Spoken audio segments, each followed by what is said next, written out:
Hello and welcome. I am Morgan Hazelwood, and I have the one, the only Andrew Hopkins with me, and we are the Queery Helpline. And he's like laughing at me now. Andrew Hopkins? What the bleep did I just say? I'm sorry, Patrick. Wow, you had one job. Okay, let's back up and try that again. Nobody saw that. The one, the only, Patrick Hopkins. How about that? I had a coworker anyway. I don't need to know that. That's yeah. Wait, did you just restart? No, we were still going live. I just figured I'd say it again, only without messing up. Because I'm a professional. She asked for the link. I'll give her the link. Him the link. Sure. He asked for the. Wow, that's. Yep, I saw it just now. See, nouns and I'm not. Okay, there we are. What the? Okay. So, we like revising other people's queries. Patrick has all of the stats. He has done the research. He has the spreadsheets. He has the calculations on what works in queries these days and what doesn't. So even if you want to do something creative and exciting, unfortunately, we're writing business letters, and that's not what gets you agents. This is a document that you're trying to use to get a contract. You got to use their formula. Yes. For example, let's say that you want to write a query in the first person. While I think this is a wonderful idea, I have seen 3 successes, and they all predate the pandemic. Yeah. So if you want to mess with getting a 5% request rate on something where you deliberately break a rule, have fun with that. I have seen the query shark say, hey, when you do that, I'm confused for the first 2 paragraphs if you're coming at me from the character's point of view or your own. And when you confuse me, you'll lose me. Yeah. So, and I don't, she's not alone. Did we want to do abortion stuff? Let's do that. Yeah, let's do abortion stuff. Okay, so that Florida judge. Oh my goodness. Okay, so the backstory for this is 3 weeks ago, which is basically like last century in internet time. So there's a 16-year-old girl, and I emphasize girl because she is not legally an adult yet. Florida law says if you want to get an abortion, you have to have parents' permission. She doesn't have parents because of stuff. I don't know. She's in a YA, but whatever. So she had to petition a judge to get an abortion. The judge says, sorry, you're not responsible enough to get an abortion, so you have to have a child. This is the opposite of how you should have to be responsible enough to have a child, because a child will blow up your life. No matter how prepared you are. I have 3, and there you go. See, I have to aim my fingers now because I have 3 kids. Children destroy everything in life. Deliberately or not, they do. And so if you have no job and no parents and your grades are trash and no support system and the semen owner is, not there, contributor 0, you should be having a negative number of children. Like, no. So that judge said, nope, sorry, you're not responsible enough. Fortunately, a judge with a functioning brain said, no, that guy is actually an idiot. And in a first for possibly the year / ever, a headline that started Florida man ended well with guest ousted by voters because he lost his job because he shouldn't have had in the first place. Yeah, no. People need to have liberty, and liberty includes control over your body. You cannot force me to donate blood. You cannot force me to donate a kidney, even if it would save someone's life. What a baby does to its mother's body is parasitic and painful and can leave lifelong conditions. I can tell you very early. A dear friend of mine from college lost his stepsister about 2 days after childbirth. And this is 2022. It still happens. And, she had good insurance. She had all the things you're supposed to want. The baby was wanted, and it killed her. Birth is still a life-threatening condition, no matter how common it is. Yeah. The mortality rate for women, for pregnant people, worldwide. Let's not even talk about the countries with dirt roads still and like no drinkable water, where it's just really bad. There are Even with counties ideal near me with care, that. yeah, well, Loudon, I mean, for one, West Virginia is better than it was, but it's still good. It's not hard to find places in this country with ringworm and all that because we don't care. So you add pregnancy to that, death is. So you're basically your version of freedom in this case is coercion, and that's the opposite of freedom. So with no support. Yeah. And a lot of people preach about consequences and stuff. Well, how about a consequence that doesn't put another being in that condition as well? A parasite that makes you vomit and isn't cancer. Yeah. Like, no. I get a little riled up. Sorry about a little. I was tame here.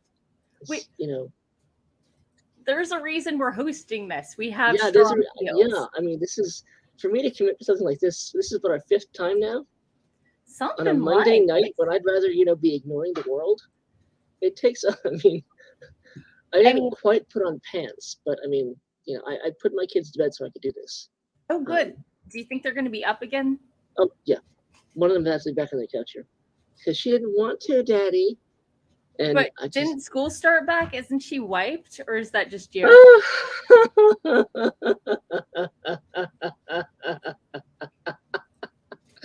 So, interesting fact about children. They have the endurance of endurance athletes. I am not an endurance athlete. It is pretty hard to be both an endurance athlete and a parent of a small child because you stop being an endurance athlete and you start being the parent because you can't do the training of 15 miles a day. And like endurance athletes, when I say endurance, I'm not talking marathons. I'm talking ultra marathons. I'm talking running 100 miles in 2 days. Wow. We're talking people who look at sock comparisons because if you can save a quarter of an ounce per foot, that's a lot of weight you're no longer moving. I've looked at some of this. Back when I worked for Military Family Papers, a lot of those guys run ultimate, which makes sense. I mean, they're in really good condition, and they want something that they can do to challenge their bodies when they're not deployed. Yeah. And so you run factually 100 miles. And some of them aren't even that old. Some of that was advice geared to kids, which doctors consult with them first because a 9-year-old should not normally be running 100 miles. Normally. You can do it, but it takes some concerted effort. And I start worrying about coercion. Well, if they want to do it, I mean, if they see it, there are definitely the fundamental thing get into things. That if a kid sees a parent doing it and having fun, or it's exciting. The reason that my kids do stuff that I do is Daddy did it too, right? Like when my 3-year-old was on the roof. So she was 3 at the time. She went on the roof. She saw Daddy do it. Is this your current escape artist? Oh yeah, this is the one who's shocked. Who's on a scale of 1 to Evel Knievel. She's optional on the It's she escapes the house. In the summer, it was on a good day she escaped only 4 times. And like we live on a court, so it could be worse. Like there are places where she can go where it's just grass, as people don't care if she steps on. But like there's a pool, and it takes 1 time. Yeah, no. And you wonder why you're exhausted. And no, you don't wonder. I don't care what kind of swimmer you are. You need a lifeguard. If you're an Olympic swimmer, you need a lifeguard because anything can happen. I have friends with pools, and they will not go swimming alone. They'll invite people over. They'll drag their partner out, whatever, but they won't go in the pool, but solo. Yeah, it's just. I had a friend who was taking a bath. This was almost 20 years ago. Taking a bath, had a seizure, drowned, died in 6 inches of water. Let's say maybe a foot. That's all it takes. And it really does take like 4 seconds, and then you can't because your lungs are full. Yeah. So that's cheery. Why don't we do some query revisions? Yeah. Okay. So Zach, I gave him the link. I don't know where he is. Are you ready? Are you in? Give me the thumbs up, and I'll pull you into the stream, Zach. Yeah, now Okay. that we talked about death and drowning and abortions, let's talk about. All right, I need the link to. Yeah. You know, when I had a kid, like one of the first things that I did was take like a water safety course for that exact reason, and I'm just always. Erica like leaves the water in the bucket, and I'm like, no, man, no, not the bucket. I have nightmares about the dry drowning thing, where there is the near drowning. My kid drowned. I watched her as much as I could for a couple days, and I didn't see the signs of it, but that doesn't matter because that's my kid. Right? Yeah. Okay. We have Zach's. Let me see if I can find your thing here. Okay. I lost the link, so you're gonna have to share it with me. He gave it to me like a year and a half ago. I'm joking, like 2 weeks ago, maybe. And I think I could try to find it. Okay. If you can send it to me, I can send it, or you can put it in the thing. Do you have access to the private chat here? Yes, I do. Okay, well, just put it in there, and then I can load it up. I did look at the query a bit, and it was enough that I could tell what you needed to do. He said vaguely. We have a vision. Well, you see, people don't know this. Zach and I worked together a long time ago. And I mean, a long time in the sense that, yes, workplace. It was very strange. So this is very, very strange. It's quite the workplace. And it's going to be strange all night, and that's fine. But I was editing Zach's work. And so for me to be back editing Zach's work is, However, you can't do what I do. He's seen your red pin on his writing before. Oh, he's seen me do many things, yes. Okay. Fortunately, I'm going to be less awkward this time around because I can't stand over your shoulder and say weird shit. I mean, I think you just set yourself a challenge. Oh, I know. Yeah. I'm sure we could do our best to make things awkward. The point I'm trying to make is I used to edit his articles. And I didn't have you can't have a vision for an article. That's just not how that works. But queries. Request access. Switch that over to here. Plus, I was mostly sober while writing the query as opposed to most of the articles. That's hopeful. I mean, don't they say write drunk, edit sober? That's what they say. I'm not sure if my bosses would have agreed with that. I mean, there's only so many city council meetings you can attend drunk before they're like, the fight. I've requested access. If you could go in and accept it. I had a coworker who, back when work from home was more rare, but still, something, especially in software engineering, which is where I am, you could do maybe once or twice a week. Whose status message would be sticking it to the man when he was coding from home because he'd have a beer or two. My French teacher, when we were preparing for the AP exam, she recommended that we get a little drunk because your muscles relax. And if you haven't been taking any foreign language, if you don't get it before birth, in fact, you're not going to be as good as a native speaker because the time to get that stuff does start before birth. You can hear the stuff in utero. But the later you go, the more the accent isn't going to be there because it's muscles. And just like Morgan, if you started playing softball today, you would be good maybe in 5 years. So I played Little League from like ages 5 to like 10, and I was horrible. I still have nightmares about like the dust you get from the softball field sticking to the sunscreen and bug spray and that feeling of bug spray on your Okay, here we go. Sorry. So I think I shared it. I think I opened it for I'll try again. Excellent. I am in. Okay. I need edit access, not just viewing. But while I do that, I'm going to look at the I just need suggestion access. Give us more power so we can that's right. it. Okay, let's see here. And while you do that, I will read it aloud, and Patrick will take off his headphones so he doesn't lose his mind. So let me share the screen. And let's pop out that window. And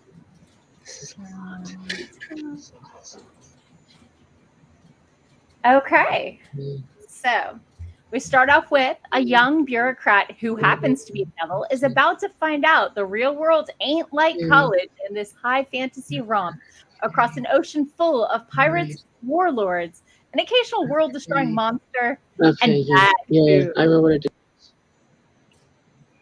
Yeah. So, the query letter. I remember how to fix this. And Patrick's talking over me. I'm just going to mute him. Esmore Darkishell looks like a devil, and her people eat the hearts of the dead, but she's just like any other bright young mind entering the workforce for the first time. She's ready to be the best darn shipping coordinator she can be on board the Brigand Noble. But things don't start out great. The crew are all kinds of shady: an undertrained security officer, a one-armed drugged-out doctor, a master gunner who pawned the cannons, missing crew members, drunk crew members, and a captain who's concealing his identity. Soon she learns they're smuggling weapons. The captain's cousin, a co-regent of an island chain recently racked by a hurricane, is in the middle of a political dispute, which quickly sucks in SE2. Just a few hours after they land, the king is dead and the noble has taken a group of refugees. But as they traverse the war-torn islands, they encounter a greater threat than politics. What seems at first like a typical mild zombie plague is an ancient evil awakened during the hurricane. As Essie's people also happen to come from an ancient evil, she's the only one who can stop it. But doing so requires using her magic in ways she never knew she could. The War of the River and the Sea is an 80,000-word high fantasy with the loving silliness of a Terry Pratchett novel and the action of a Marvel movie. It stands alone with the potential to be a trilogy. Like Work You've Represented, it does thing. My favorite fantasies stories start out small. Bone begins when the cousins are separated. Bilbo's beginnings are the humble shire. Even A Song of Ice and Fire seems like a story of rival families until it erupts into something bigger. The War of the River and the Sea begins with our bureaucrat hero trying to discipline his crew for antics that will seem inane to her in a few days. Unlike Ice and Fire, though, if you think it has a happy ending, you're mostly right. I'm Zach Lindsay, a teacher and anthropologist. This story takes place from the island cultures of the Caribbean and the coastal Maya of the Yucatan Peninsula, where I live, creating a unique world that is still accessible and fun for folks who were raised on swords and sorcery. Thank you for your time. Let me wave. So this is a great back cover blurb, but you got too many characters in it. Okay. And talking about your background is in what you like to read is not usually done in queries. So it feels a little out of place to me. Okay. We can maybe work in some of these details into like the comparison, but I don't know that it really belongs here. So let's pop up to the beginning. And I mean, I think a lot of this could work as a back cover blurb, but it's way too much for a query. You got to focus on the main character and the stakes. Patrick?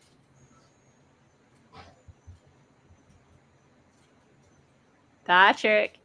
You're on mute, I think. Oh. Yes. There you go. You muted me.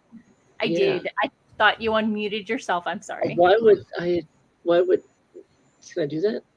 Well, you should be able to, I think. Let's find out. Mute me again and we'll see. Okay. And I do that? How about that? Cool. Ha! The power of verb. It's a verb. It likes me. Okay, so let's get the first thing here is this is an adult fantasy, right? Yes. Yeah. Okay, that alone.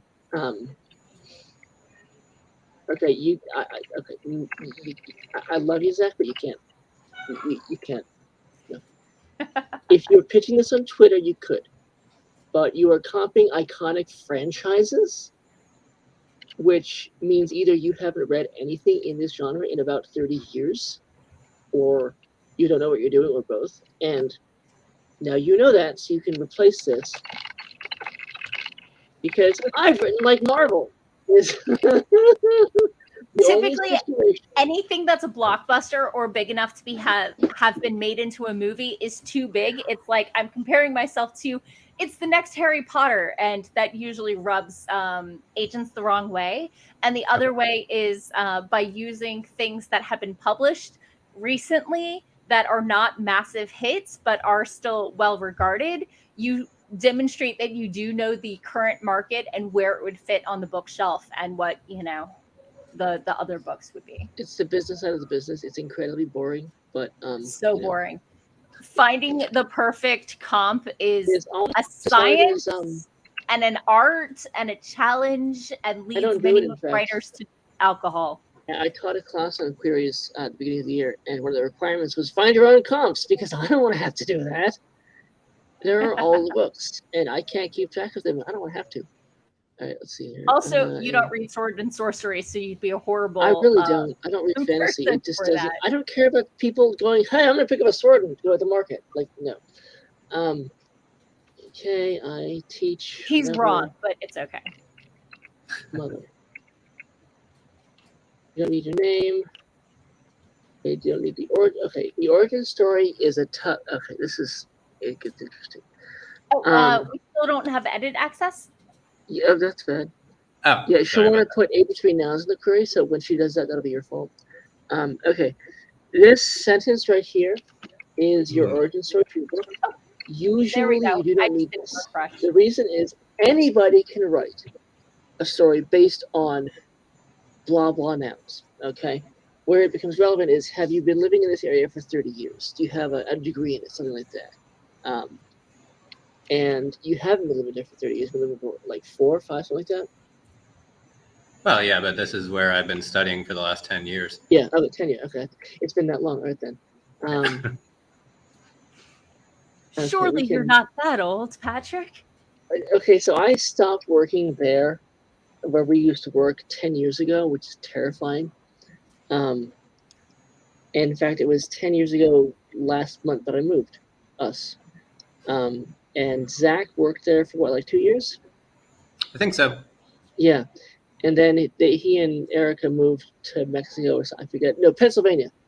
And then I think from there, Mexico for something else a year ago? No, longer than that. Clearly it said 5 years. Anyway, but all that, see, this here doesn't matter unless you get this part to matter. So, that. Okay, so this is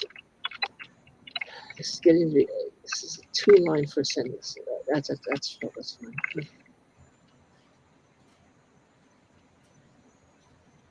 Okay.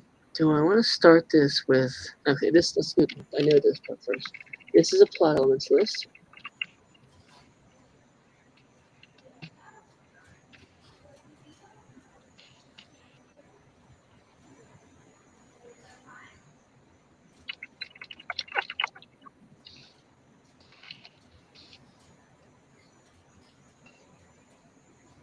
This is just more plot.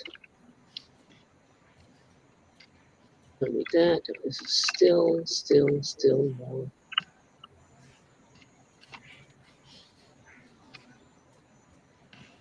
Process. Don't need this detail.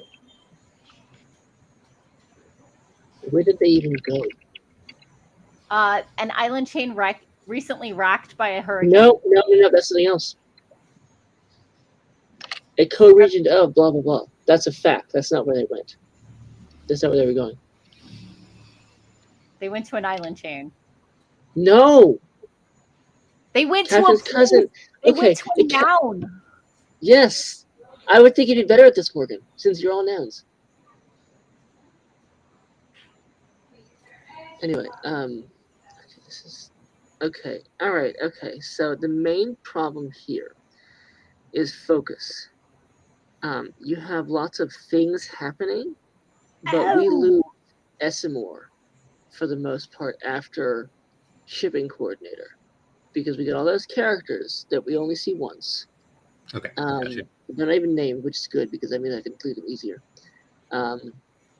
Captain's cousin we don't need. Political we need the captain's cousin to the extent that he or I can't tell she whatever is involved with Essie. We don't we get the. I thought the noble was referring to the co-regent, and now I realize it's referring to the ship, but I had to reread to catch that. Yeah. because there were so many names. I got confused. Only to get him dead like two words later, which is a little abrupt. Is he dead? He's the co-regent, so I wasn't sure if he was the one dead or if it was his other. Is that is that the reason? Or yeah, he's the one who dies. Okay. As they traverse, okay, they get rid of that. Okay, that's vague. All right. Okay. As the crew. No, because no, Morgan, that's all gonna die. That's all gonna die. That's all gonna die. Yep. Okay, you have zoomed out and out and out, which is a very common problem, and it's okay. It's very fixable. And then you go out and out, and then this sentence, okay, Zach, how many books replace the word Essie with protagonist? And this is a subgenre of book that you have just described. Nothing about this is unique to your book, right? So we need to change that so that it is specific to your book. Specificity is you pronounce it right, correct. Is what differentiates the query from the blurb. Okay, gotcha. So in back cover copy, I've studied this stuff for this specific reason, because a lot of people, they study back cover stuff like, because agents say right at the back of the book, except they're wrong. I love them, and I'm sure they hate me, but they're wrong, because back cover copy starts that specific and gets vaguer, asks questions, and a query doesn't do that, right? Is it the opposite way around with the query, or is it so the query stays on the character? Okay. And doesn't ask questions. It may prompt them, but it gets specific with details that are representative. And what you want to have is thematic elements to start off and present a conflict, and then you build toward the stakes. Let me pull. Also, 80,000. Is 80,000 low for this? Morgan, I think it is. It's right on the bottom edge of acceptable, but it is within the range. It's 80 to 120 for epic fantasy. Let me pull. But it is within. It's not like just outside or anything. I have especially with one point of view, you can get away with it more. Is this more than one point of view or not? No, it's just one point of view. Okay. Yeah. All right. I'm gonna pull my adult fantasy queries. Okay. Can you sort them by whether or not they're single point of view characters or not? Yeah, it doesn't matter. Okay, because all that matters is whether it's. Hold on. Right, I'm just saying epic fantasy often has multiple characters, and queries get longer when there's two different sets. If you're doing it poorly, yeah, they do. I prefer the ones that show at least two point of view characters. That's fine. You can do it in 200 words easily. You just have to turn query into more of a double Twitter pitch. Okay. Funny. Oh, no, not that one. That's a bad idea. Okay, this one's good. Okay, that might work. I'm gonna pull this one for you as an example and see how it works. I'm gonna put it above your stuff here. Put that in editing mode. Okay, that's one. Okay. And ignore this. Let me just delete that so you can't see that because it doesn't. You don't want that. It's not something. Okay, this is back to the sort of this. Okay, that's. This is a good one to look at. All right, ish. That's a left. That's passive. That's no. That's. Yeah. That's. They're good bits in this. Okay. Okay. Here we go. So. A long time ago, I read. I compiled queries into a couple of documents, let's say, so that I could pull them whenever I wanted to. This is a result of 80 hours of work. Those two things right there. So what I'm going to do is read these two queries here and see what they do that yours doesn't. This is not me punishing you. This is me giving you here examples to look at of how you start a character and focus on that character's role in the book. Oh, I look at this more.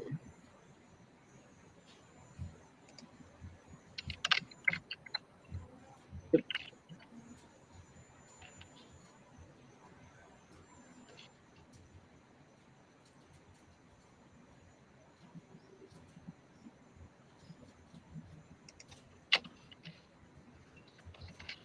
there are things I want to edit in this example one you've shared. Like not rounding up to the nearest 1,000 and listing the fact it's a debut novel. I don't even know what year they're from. I'd have to look, and I don't care. Yeah. But the way that they focus on one character and the way that character has agency is the thing that, and the specifics of it. Because you've seen ending sentences that don't have specifics. And that worked in 2008, but we do that now. I mean, you saw the query that I sent for that one book where I got a request. Yeah. That today would not. That person has like 20,000 Twitter followers now, and if I did that now.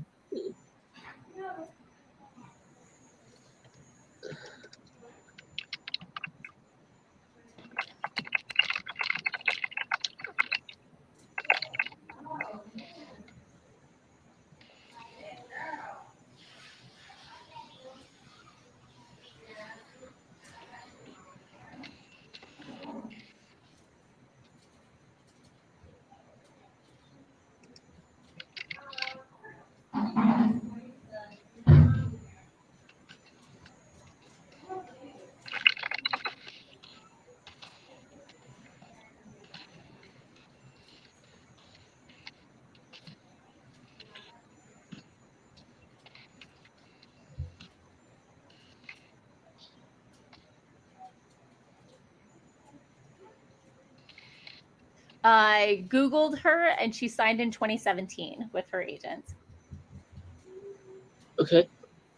So that's 5 years ago, which is basically a millennia. Period. Yeah.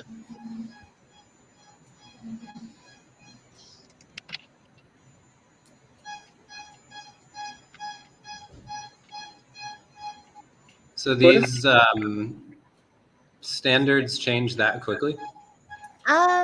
Let me put it this way. During the pandemic, the advice on how to do comps changed significantly. From it's like if Toy Story and Waiting for Godot had a child, this would be that book. To now, where you have it has the sparseness of Waiting for Godot and the sense of whimsy of Toy Story, for example. Although I wouldn't use those in a query. Yeah. They have the things I know about. The other thing is during the pandemic, a lot of people who hadn't had a chance to write before did and started querying. And so the amount of stuff getting sent out every day has like basically doubled as far as I can tell from what the agents are saying. And so things that might have been, oh, they didn't get it quite right, but I'll give it a second look, are getting form rejected because they don't have the time to look at. It's Zach, you know how you're familiar with sports history in the 1940s? Kind of. Able-bodied men were going off to war, so people who were less able could play sports. Okay, I see. You're talking about the 50s now with writing. With that, there was a guy who played for the St. Louis Browns who had only one arm, and he couldn't be drafted because he couldn't do basic stuff, right? But he could play baseball. Well, once the regular the able-bodies came back, bye.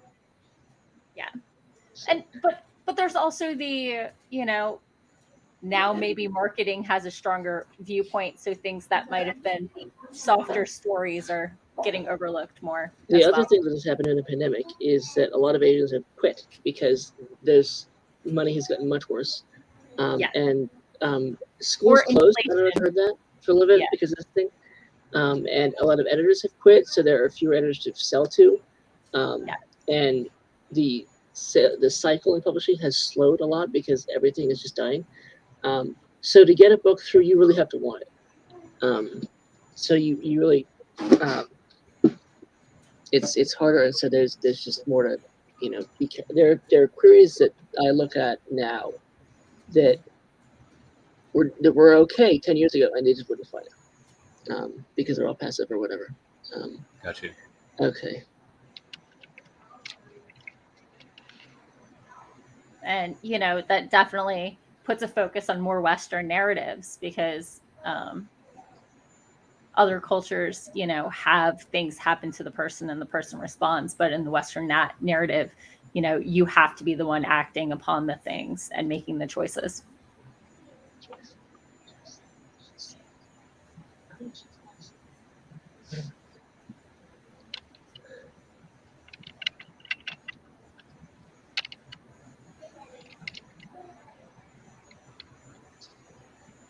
Because here in America, you can be anything you want to be. Yeah, and you're I was gonna say that sucks that's because one of my characters' kind of running jokes is that she really doesn't want to do anything related to fighting a monster. Doesn't want to buy or sell anything processed, or sell or buy anything processed. Active Active doesn't have to be fighting. It can be choosing to do something else. But rather than things happening to her, she makes decisions that lead to the next, issue that happens. But so if her reluctance is a key thing, the first third of the book is what this covers. That's a common thing people don't know. Okay. So if the first third is her struggling with having to do a thing she doesn't want to, I would play that up because that's not a sense that I get from most of the query. And it should build to that from the first sentence to these stakes. There's a lot to this that isn't taught because it's just the industry is not very good at clarity or being proactive. And they all define their terms differently, even when they're talking about the same thing. Yes, my favorite is pitch. It can mean anything. Yeah. Oh god. And I love there's a reason I use a different term for the story portion of the query versus the blurb, because those are two different things. And there are people who talk about the synopsis in the pitch and in the query, and no. You're right? Are we bombarding you? Should I shut up so you can read? I can't focus when people read, but maybe. I don't know where we are. I got lost. I scrolled. We're waiting for him to read these queries and understand how to transform his thing from things happen to Essie's story of begrudging heroism or whatever. Stakes and consequences. Yeah. Ideally, we get the stake sentence and then the first sentence and then get those concepted and then weave from there. Which is going to it takes a lot. It is a very hard thing to do. Which is one reason I support the abolition of the query. I guess they got to figure out whether they want to read it somehow or not. Well, here's the thing. I don't want to make anyone read an 80,000 word novel that they don't want to read. Well, chapter 1 does enough, right? If the book's, if the book's there, chapter 1. If you want to know the book's down, it's chapter 1. If you want to know what the book is about, all the way synopsis. Neither of those things requires a query. Da, da, da, da, da. Not that I'm bitter. I'm not very good at mimeograph machine repair. I want it to be obsolete. I am going to WorldCon in Chicago this coming up weekend, and one of the panels that I'm on is judging a book by page 119. So we're going to have random books and up to page 119 because so many people polish that opening. Oh yeah. But let's see what happens, when you hit that 1/3 point. Yep. We could do that tonight after we get done with that. That'd be fun. Yeah. Assuming that Google Books has page 119 for these things. I can just grab random stuff off my bookcase. Okay, whatever. I mean, as long as I can see it clearly. Literally. Oh, true. I can't share the words. I can just speak them. And that's not the best for you. That's not going to work. Yeah, no. Because, number one, you talk with the speed of a sloth going backward in the rain. And number two, as I imitate your speaking cadence in a way that is, you are really not happy. No, I think you're very confused, and that is my condescending tone of voice.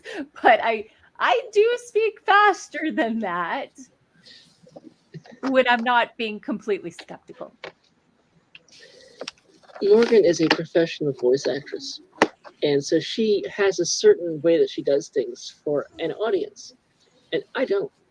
I mean, Zach has heard me just being really, really fast because I don't care. I mean, I can read really, really fast. Yeah, I can even too. aloud. If I'm reading aloud for the audience. Yes, you slow down to a speed at which I want to stab something repeatedly. I do believe your brain does not process auditory information at the same speed because that's definitely slower than I typically speak. Yes, I'm making fun of you, Morgan. I'm just pointing out that you're wrong, Okay. Bonnie, we have a question from the audience. Bonnie goody, asks, is it true a query should be between 150 and 300 words? Yes. So the pitch, yeah. Here's the fun. Okay, let's assume a book is 90,000 words, all right, and that it should be that long, and it's divided into 3 acts of approximately 30,000 each. Okay, shorter than 150, in my experience, you're not giving the book enough, and more than 300, you've zoomed in too much. So yeah, sort of. If you're at 275, in my experience, you've got a chunk that you don't need, and finding is the goal. And shorter than 150 again. There's not enough world there. I think you get one extra sentence for fantasy and sci-fi for the setting. You can do right at the beginning, maybe. I've done epic fantasy at 200, Morgan. I think it was like 180s. I'm just saying, if you're struggling with sci-fi and fantasy. If you're struggling with anything, show it to me. I'll tell you what to take out, honestly. Right. Oh you dear. Are too close to what's up? Bonnie's at 600. Okay. For a query? Okay, that's fixable.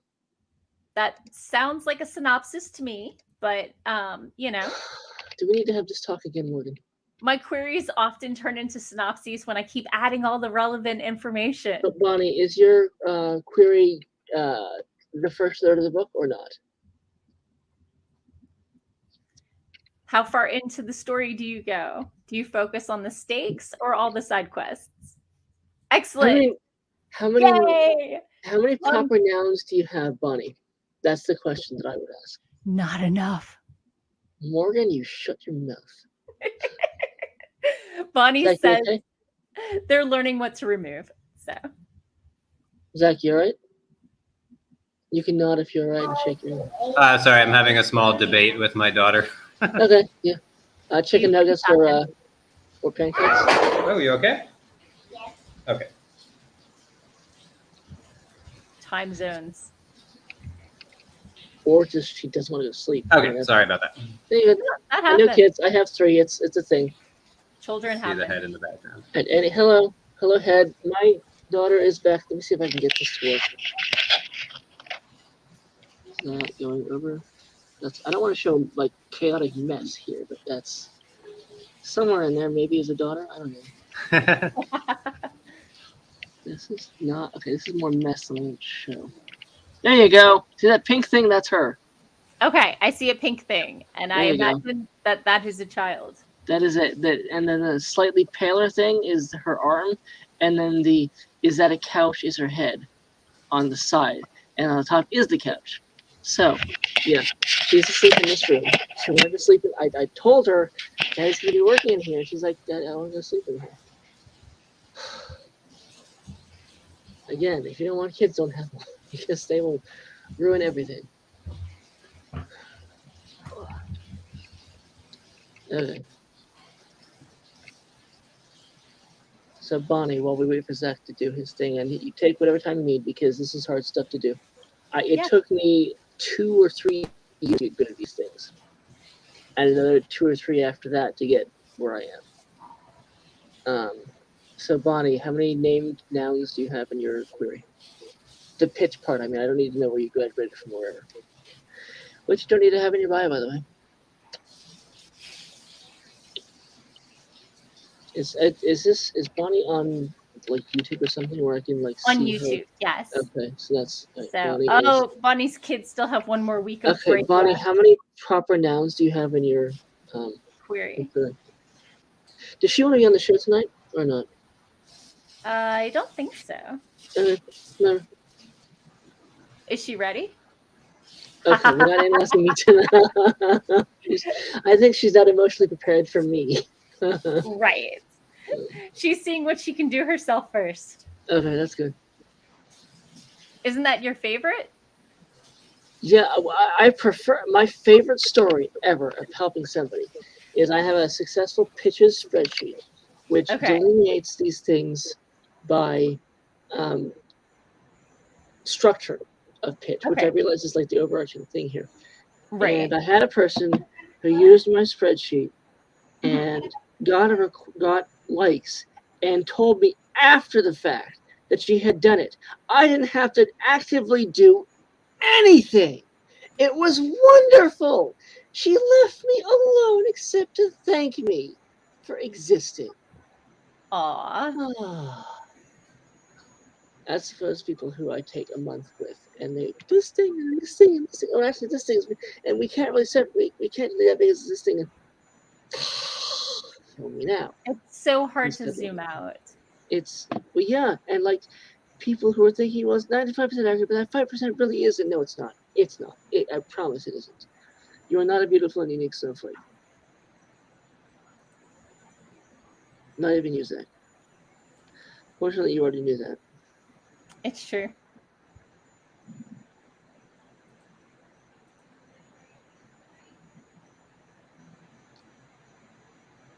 But people want to keep in the little details, and I try to avoid making them cry because then they can't see and they can't edit or accept changes if they cry. So I mean, priorities, yo. Yeah. The good thing here is that with what he was doing, I saw a pass. See, a lot of people would say, you know, the Eating Hearts to Death thing is, a lot of people for that would be a one-off detail, right? Which is death. Sure. Or the, you know, she's a new ship human, right? And that would be a one-off. Those are both maintained. Okay. And the shipping coordinate, the ship part of it is then augmented, and we zoom out a little bit, which is okay, a little bit's fine, with the crew there. We still want to keep the focus on essay though, but we do have those maintained.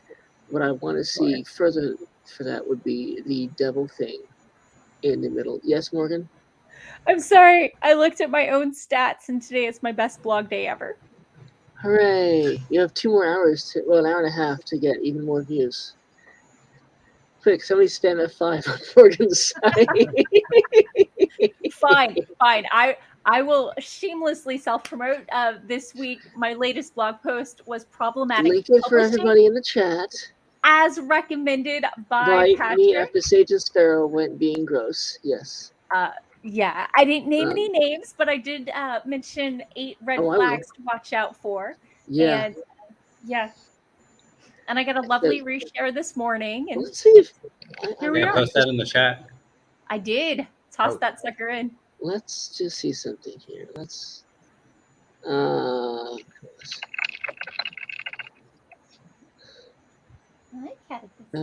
let's see if my kitty says hi. What's up? My cat says hi. Oh yeah, never mind. I know you don't care. I cannot. I'm sorry. I'm not sorry. I'm just sort of ish. Yeah. Okay, that's all right. Cool. Say the sparrows and back. That's good. Let's check Pineberry now. A day after Sage and Sparrow quit, having gotten retweeted into the sun, and it was all negative. A press called Pineberry Road popped up, and these people they promised money, and they promised that they had experience, and when directly questioned, "Who are you?" they said, "We'll tell you eventually," which is death. So they just disappeared a day later, and that was good. Still don't know who they were, but Maybe it was just, some friends with really bad timing, but maybe pay better attention to Twitter. If that's where you're going to pop up. I mean, my basic thing, okay. Anybody can form a company or claim they have and say, hey, we're a publisher. I don't care what your name is. I care what you've done. Okay, I care what your provable experience, right? because you can call yourself content publishing. What have you done? And all they had were words. They had no evidence of anything. And that is tip death. 1 with a publisher: research and make sure they're legitimate. Yeah. See what sales they have. See what their best author does and what their worst author does sales-wise, If they're agents, see how many people they've signed and have actually gotten publishing deals for. Because I've seen new agents take on more clients than they can deal with and then flail and drop them a year later. Yeah, there was an agent too. And they don't have the support that they need. The support was the thing, yeah. I have a friend who was an agent, and she had lots of experience doing stuff. She had, her pedigree is solid. And she had founded a publisher, and she's these days she's teaching college, and she's teaching, I think, composition and other stuff related to publishing. She knows stuff, right? But she misprioritized for months to be very kind. And her agency had reacted poorly. And then poof, she wasn't an agent anymore. And that's a bad situation for everybody. Yeah. Like there was a level of adulthood that just didn't happen there. So if you have a new agent, which is fine, right? There's a pitch horse person became an agent not long ago, and she has a support system, and she now has signed people because she has someone to sit there with her and be like, okay, this is exactly what you do, which is great. Yeah. That's what you want, because not everybody has, everyone starts that somewhere. If I became an agent, which is not going to happen ever in life, because I'm not good at that, right? I don't want that. I could see you becoming a professional editor. Yeah. I've imagined running a publisher, and what I did was I hired people and I said, okay, do your thing, because the goal is to, compete. Most small press are labors of love. They're barely breaking even there. They do it because they love it and they want to see the books out there in the world. And some of them are legitimate and work just like the big 5 traditional publishers. And some of them are people who self-published and basically want to help others self-publish and start off with their friends and stuff. So they're and they hire their friends. Not legitimate, but they're just, they help you self-publish, which is a different level of publishing. And so you want to do your research and know at what level they are. And, if you want to vanity press, which is where you pay and they publish your things so you can share some copies with friends and family, that's okay. That's just not. Yeah. So, okay. I'm going to step away for just a minute. I'll be back.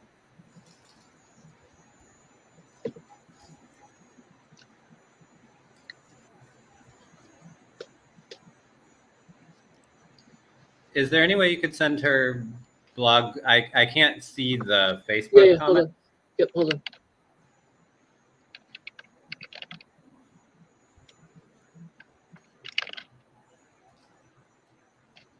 There you go. Is that what you wanted? Cool. Yep. Perfect. There you go. Thank you. How are you coming?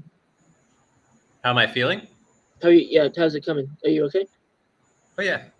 Okay. Yeah. I want to make sure we don't avalanche you, because I've been doing this for a while, and you're one guy. No, I mean, I've never done a query letter before, so I really have. Discipline. Yeah. And it's like y'all were saying before, like you look it up, and I assume if I'm looking at an article from 2015 or something like that, that all the advice in it is essentially useless. Some of it is okay. The comp thing is going to be wrong, basically, because that's how things were done back then. Just like if you were, getting a FOIA-ing something back in 2015 versus now, right? A lot more towns are going to have resources that have, changed and all that, and the contact person is going to be, different, stuff like that. Yeah, I mean, it all makes sense. So I think I can work with this. Yeah, doing it is a lot, though. I mean, it's an entire discipline. It's like if you were doing carnival stories every day, and you move from that to a jail opening. Some of the concepts are there, but you're fundamentally doing a different process in and it's the business documents. You got to get a lot of things in place. Nailing down a query like yours usually from where you were to where you need to be. About 3 hours, which is a lot of work. And if you're not used to it, it's even worse because your brain is going, oh God, I can't do this. And the more you do, the more you can't think through it, and you don't know that. So you're like, what? Your brain just freezes up. Which is why I have cake. I feel like the worry for me is that I'm going to end up writing it again in another way that doesn't work. Yeah, I see that a lot. That's why that's why we're still here. That's why we didn't send you to do a thing and then come back, because as you're doing it, like what I do with people when I have appointments or stuff like this with live streaming is I will see what they're doing as they're writing it, and because people think the same a lot, I'll see them start a sentence and I'll know that's wrong. So I'll just be like, okay, start it this way instead, and then you get that first word. I can tell this could be wrong. I replace it with this one, and they go from there. They're fine. Just because I can see it. If you were starting a sentence with after blah, I know that's going to be wrong. So I can just say start with the name of what they do, and at that point you're focusing on what happens. Got you. I do recommend you eat, by the way. Something with sugar, like fruit, would be good, because you're gonna burn. You good? Yeah, I'm good. Okay. I just ate. Oh, there you go then. All right, cool. I have been. I'm coming off of a 3-hour long Zoom citizenship class, so that's probably why I'm a little bit fried. That would be a lot. 3 hours of listening. Well, I was the one speaking. That's even worse. I could tell it wasn't going great too, because one of my students was like, "I've got to go." She made up some excuse. I was like, "Uh-oh." My oven is on another state. Right. Well, Hila's calling me with. Yeah.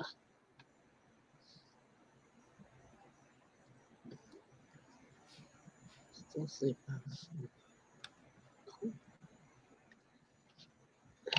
It's so hot.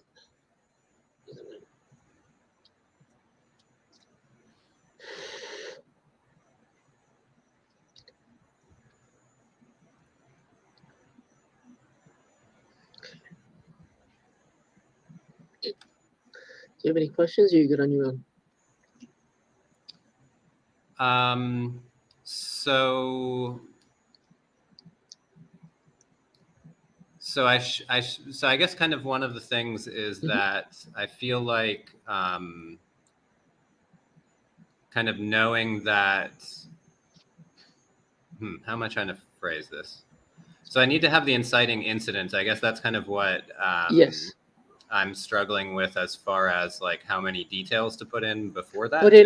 You put in what you need. Okay, as a rule, the writer is the worst possible judge of that, because you're too close to the book. Like you're trying to distill 30,000 words into 200, which is right. It's a discipline, and you don't have that experience. So put in what you think is relevant, and then I'll help you figure it out from there, because I've done it. I know how to, For example, see the paragraph with the crew, and you're talking about who they are, right? None of that matters because, right, the cannons aren't a central part of the stake sentence, right? Right. So we don't need those, right?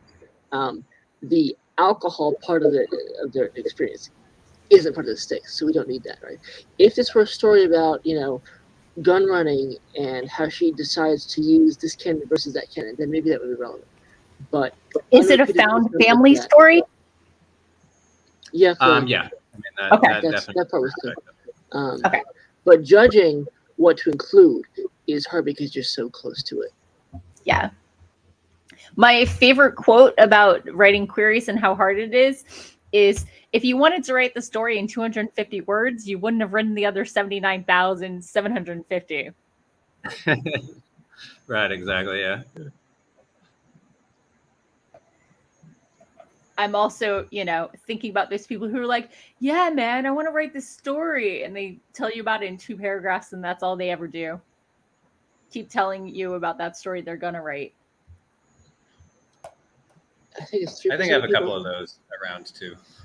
Maybe I should just write the query letters first. See, I do that. I have written queries for books I don't write because I want to get the idea out of there. I use it as an editing technique before I do my second draft. If your characters stay put and listen to you, which mine do not, It's a great idea to write not only the query but the synopsis first, because if you don't have 30,000 words worth of detail, then you're good. Now, I'm not a planner, so I do it after my rough draft. But that helps me clarify like the themes and the story pacing and everything like that. And so when I go through with my edits, it gives me better direction for that. And that way, when I'm pitching the story, I've already oriented the story to line up with the pitch, if that makes sense. Yep. Yeah, I see. You work in a different document by chance? Who, me? Yeah. Oh, am I supposed to? Sorry, I was reading. Okay, let's talk Morgan. about it. Oh, okay. That's why it's been last 26 minutes ago. All right. Do you want to continue with the query or not? Sure. Yeah, so I should be trying to, let's see. So character, and what you want to introduce with the character is, if you can, their flaw. What it looked like, you had that paragraph good there with all that. The inciting incident then we get with her getting on the crew and the problem there. But where you had a bunch of sort of Portal's fantasy stuff with what she finds, what you'd want to have normally there is how she experiences that, what her role is in it, and not as much of a list of characters. And then the stakes is where you get to, there's the problem and how she had what choice she has to make, although it's not necessary. Sometimes the choice is, she has to decide to live, and that's, not really a choice. Yeah. Like, I guess, she is very stubborn and like a workaholic who wants everything to be perfect. Okay. And obviously, go ahead and write the stuff. Write it. Don't tell me. Write it. Okay. And then how that informs the inciting incident and then the stakes. Your middle paragraph should probably contain a reference to that heart-eating stuff and her newness at the job, and then how that ties in with the crew experience. Because who's going to be... Sorry, go ahead. Okay, the crew is going to be a part of the stakes. So we need to the middle paragraph where we build them in and have her bounce off them. And then with the stakes, you're going to just the problem and her faces. Sorry, give me 1 second. You're good. Hey, I'm familiar. I have 3 of those. I mean, shipping coordinator and perfectionist go together pretty well. And that new shiny employee who wants, to make such a good impression, I definitely can see that coming through. I'd actually want to see more of a show of her obsession with perfection in the first paragraph. Maybe ticking off some of the other crew members by them not following the rules or whatever. See, before that, though, in the first paragraph, if she's a perfectionist, is she has she been sheltered, or is she aware of more of things? Well, so kind of one of the jokes is that like, to everyone else, she's a little bit horrifying, right? Because she eats hearts. You're right, exactly. Right. Yeah, but to her, she's innocent and sheltered. Okay. The reason I ask is that if she's a perfectionist and if that's unusual, then she's not just like any bright young mind any other way. Yeah, you got the jaded crew and the new crew member.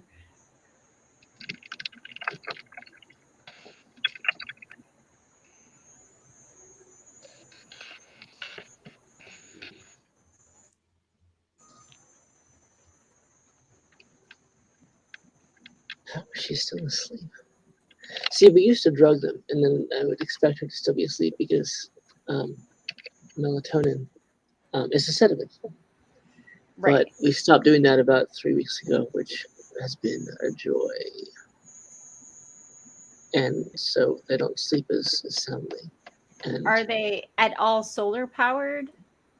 They are powered by YouTube and chicken nuggets. Sounds about accurate. And ramen, and it's and any convenience food that they happen to have spotted recently. We got a box of those little applesauce things where you open the top and it's like a little bit of applesauce and then it becomes trash. And they went through that in a day. It's expensive too because you're buying the packaging. How many was it? A box, I don't know. It was the box is now in the recycling because it's that was their Saturday feeding.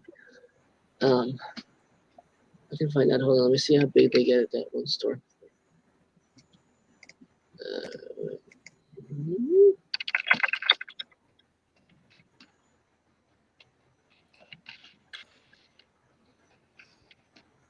Let's see here. It might have been a 24 pack, but those things are tiny. Right.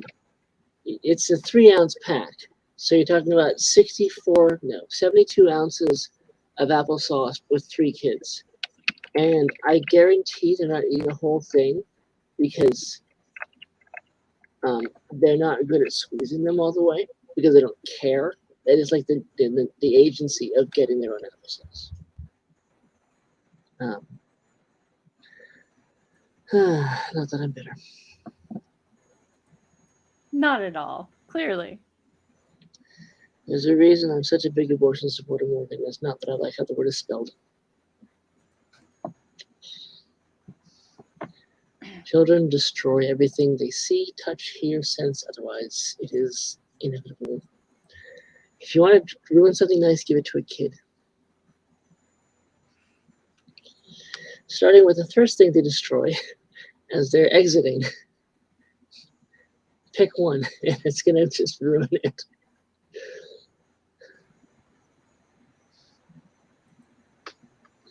Remember that thing you enjoyed?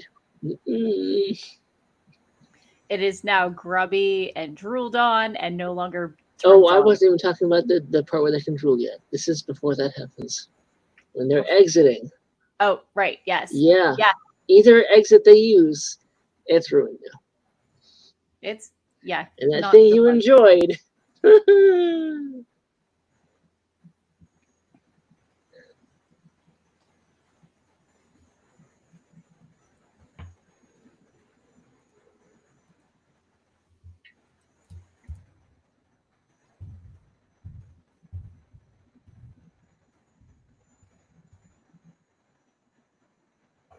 Okay, that SE expects line sounds very middle grade to me. Morgan, do you agree? It does kind of have a youthful vibe to it. Okay. Do you like it? You can Does it sound like the voice of the story, though? You know? If that's the voice of the story, especially if that's the voice of the story, you've written it great. Let me go back and look at it again because I don't. Maybe YA. But oh my Low gosh. YA. YA fantasy right now is a little rough.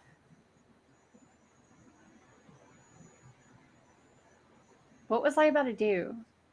Oh, I remember. Okay. I can't get a read on the age in this thing. Off the page. So the character is about. Right, 20. I know that. Yeah. Morgan, how old does she feel to you in the first chapter here? Could you link that to me? Or is that further down the page? It's further down. I had to do the whole set back in here. It's page 5. Okay.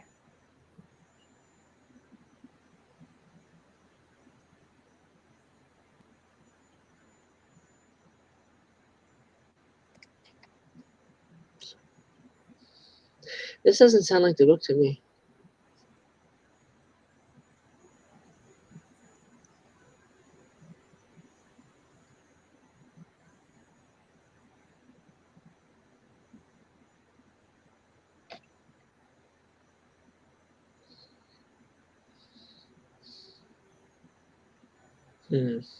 Well, this might be the hour. Not sure yet.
Definitely not middle grade with the content. Okay. Not sure if it reads adult or YA, but I don't think it reads middle grade. Okay.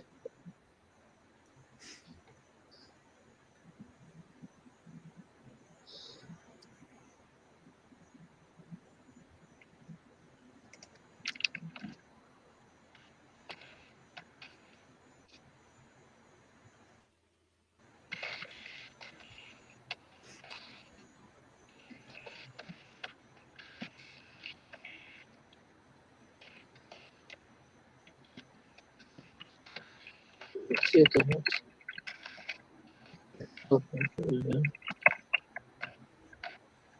Okay. I think we're coming in a little under the time, maybe. But 80s makes it total.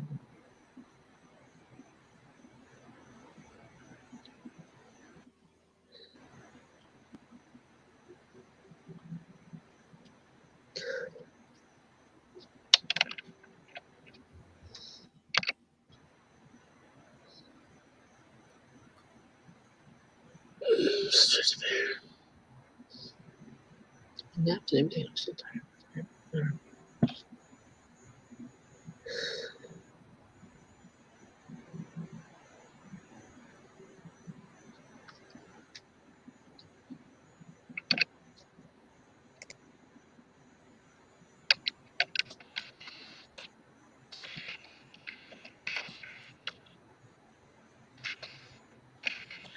Sorry, I got distracted by reading the story. I looked at it and I was like, yep, this is typical for this genre, which is why I don't read this genre. I'm like, oh, it's typical for this genre, right up my alley. There you go. That's good, I think, right? I think that's I didn't want to throw things. There are things that you don't like, and if you don't like them, then don't. Is my thing. And my red pen was not totally itching. I was reading and laughing at the story more than I was like, I would tweak this line. Still, it's weird. So that. That's another night. Okay.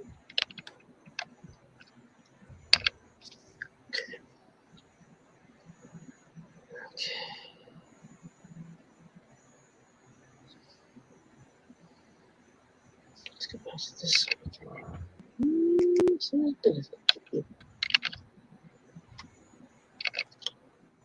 More cake time.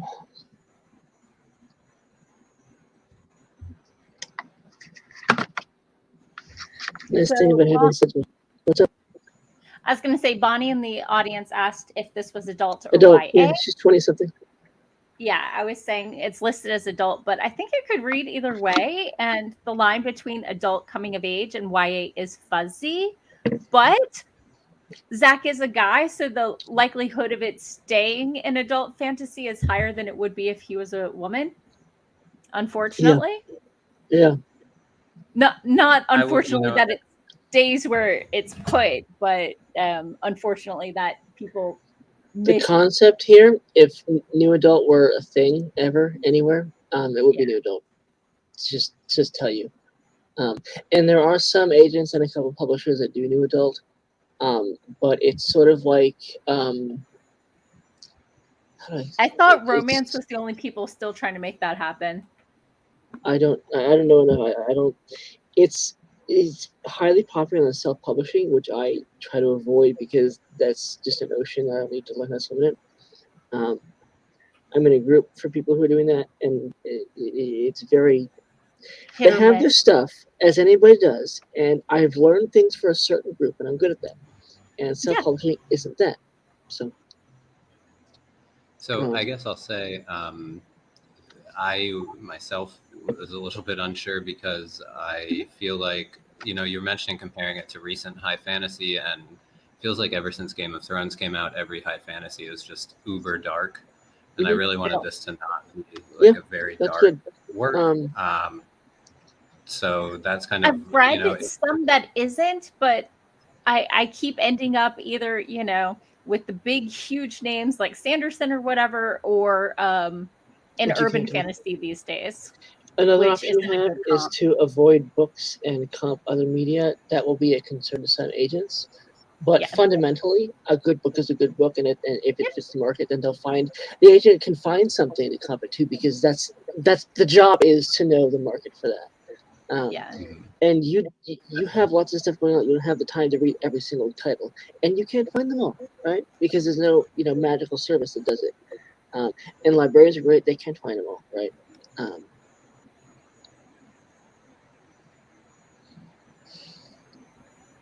Bonnie in the audience says that Bonnie definitely writes adults and then more adults. I know, but the Poppy Wars, which was very adult, ended up getting shelved in YA by well-meaning people who didn't read it or just looked at the covers and saw the name and the author's name and just pushed it over there. And the marketers knew where it was supposed to be, but the book bloggers kept putting it in the YA and then downrating it because of the gore, which was frustrating. I think Poppy War was R.F. Kuang. Yeah, that sounds right. Yeah. I read part of it and I was like, okay, this is what this is, and not for me. But whatever. I mean, it's fantasy. It has some notoriety to it, let's say. Like it's pretty known. Notoriety sounds like a little worse than I wanted to. Yeah.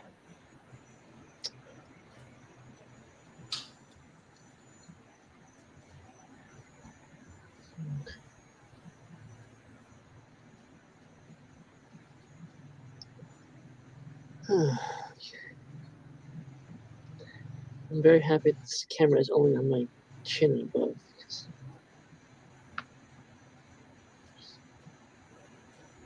Okay. So what are we looking at now?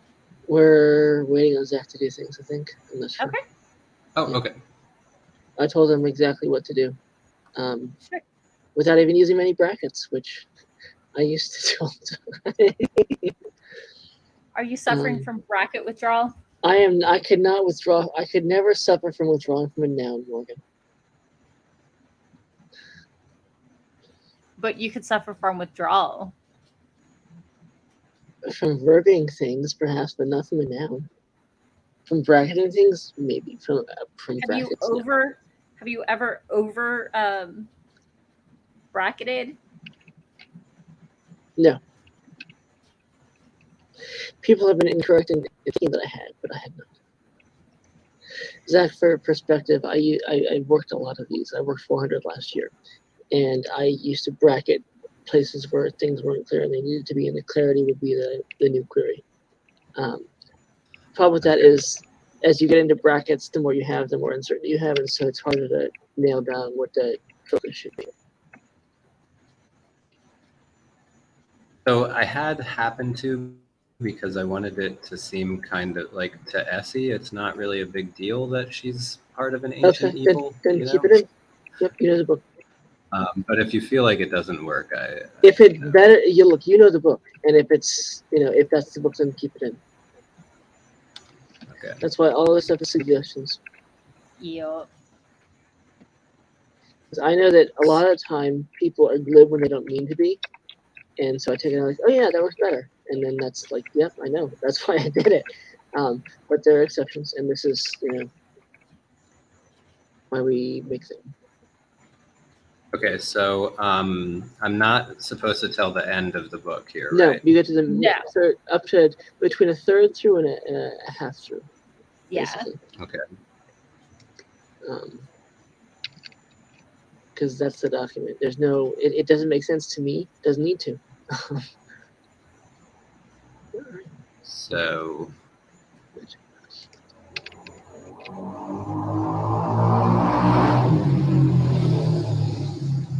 Zoom, zoom, zoom. I guess maybe like learning to trust the crew that she's with, or that hasn't been an issue for her, though, has it? She's a heart-eating perfectionist, right? If you want to have her not trusting the crew, that has to start in that when she meets them, right? Okay. Gotcha. And I can see that if they disdain her, obsession with rules, she might not trust them because they're not doing things her way. That's Right, perfectly exactly. sensible. You just gotta, that's gotta be the book, and you gotta make that clear. So. Okay. Dead seems weak. What's up? The king of the islands is dead, is murdered, is assassinated, dies of the plague. I told him to use a better verb, lady. Oh, okay.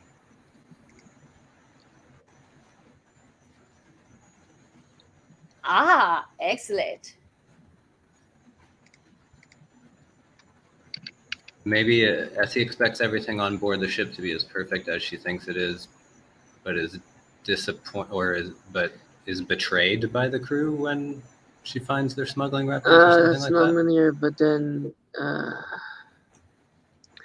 write it and we'll fix it.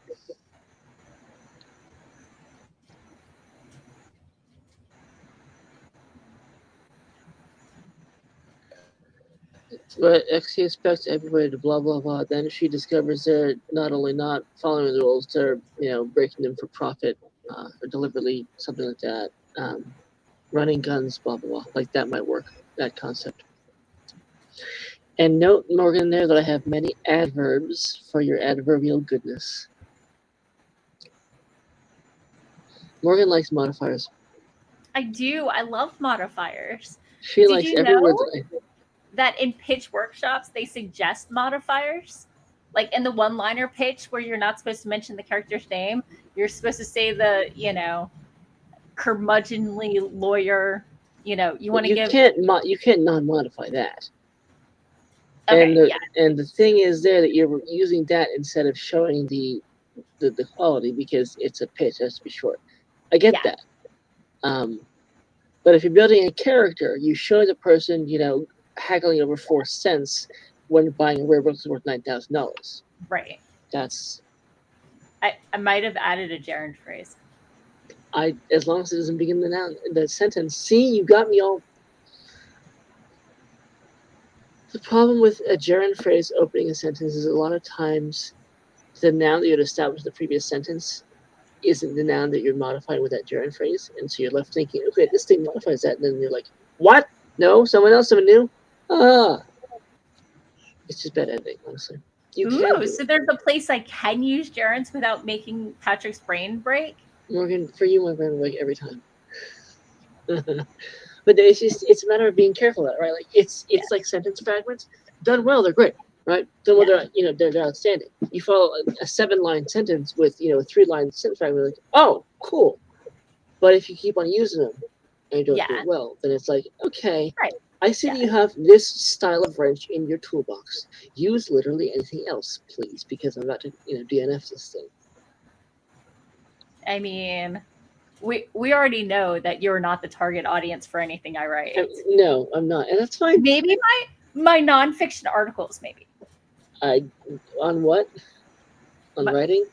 Like my blog stuff? Oh, ish, let's say. Yeah. It's less non-me than your fan.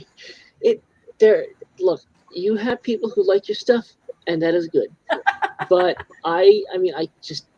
it's not for me. But if I feel the kind of thing that I like people who just don't give a shit. and they just go, torching things, and nobody's surprised. I'm really bad at not giving a shit.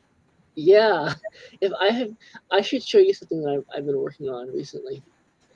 It is still a free write, and I know how you like free writes. But this guy just doesn't care. It's wonderful. Let me actually give you access to it now, so you can put it. You can be like, "Yep, this is very you and very."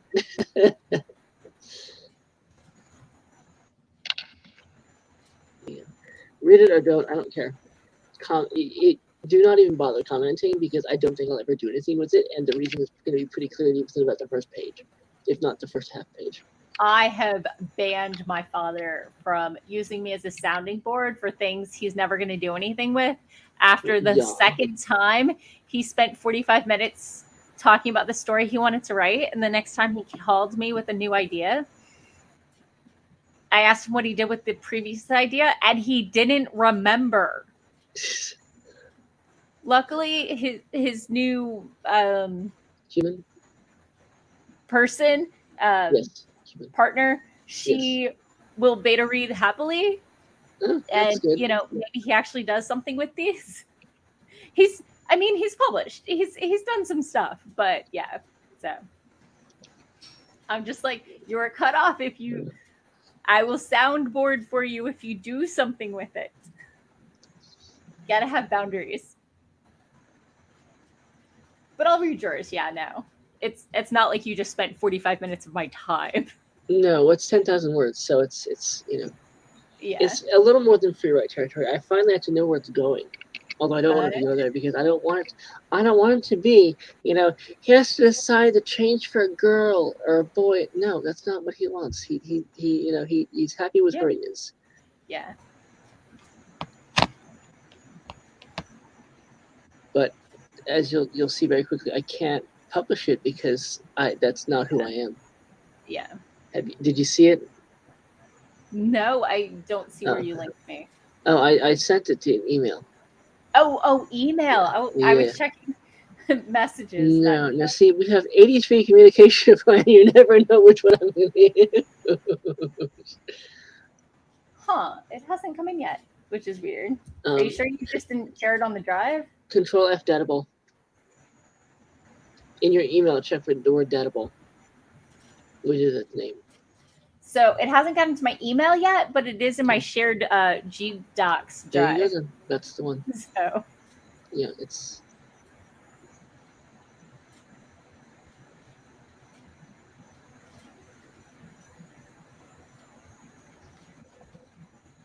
Well, that's a long first sentence. Mm-hmm. But again, I had no plans to publish it, so it's just a fun thing.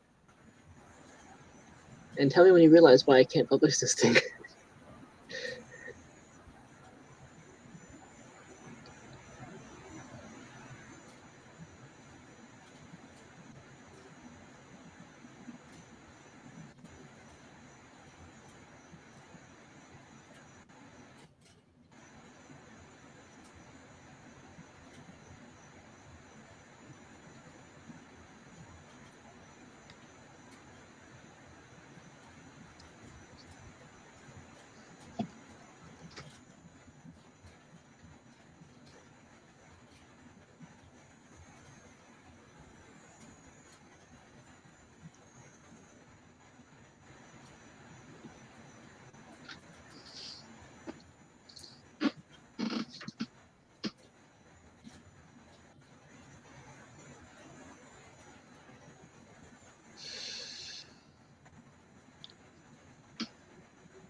That was the comment sliding up, not. Yep.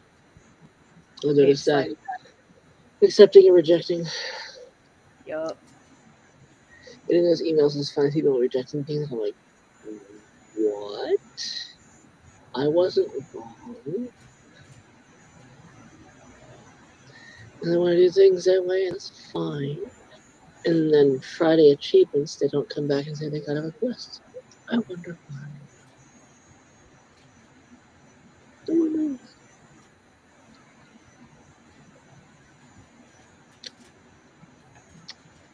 Not brag much, but still that's what I do.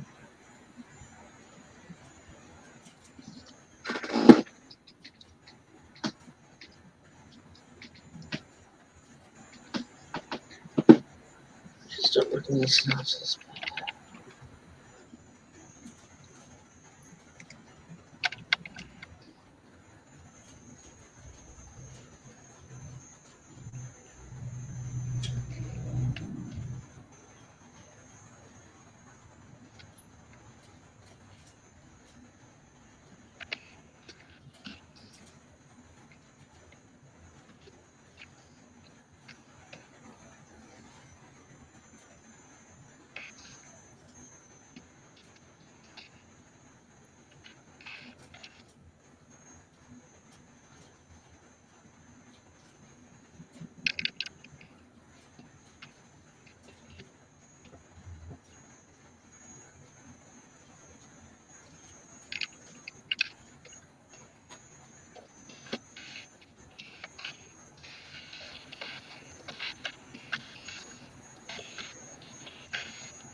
Uh-huh. Okay. Morgan, we have a thing. We do. Yeah. Look at the synopsis, first 2 paragraphs, tell me what you see. Sure. Let me scroll down.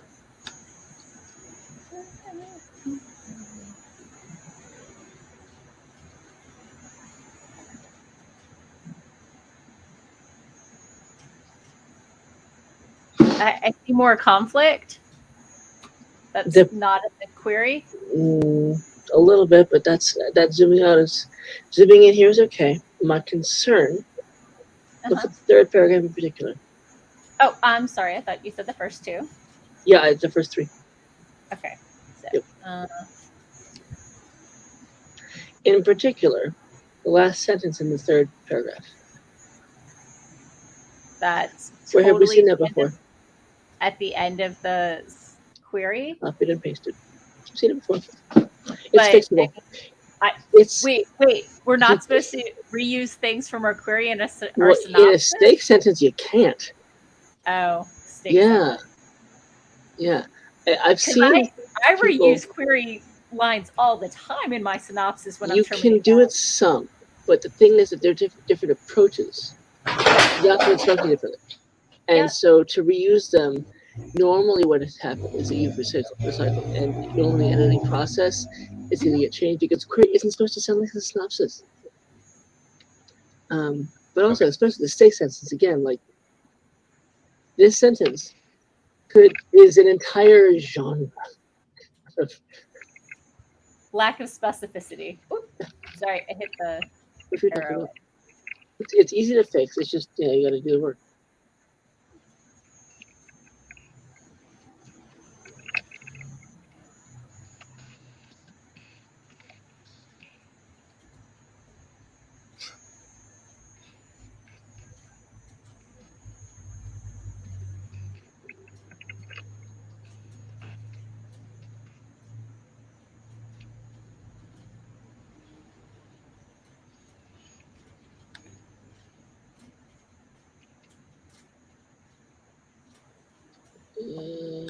So really, I should be rewriting like this whole 3rd paragraph.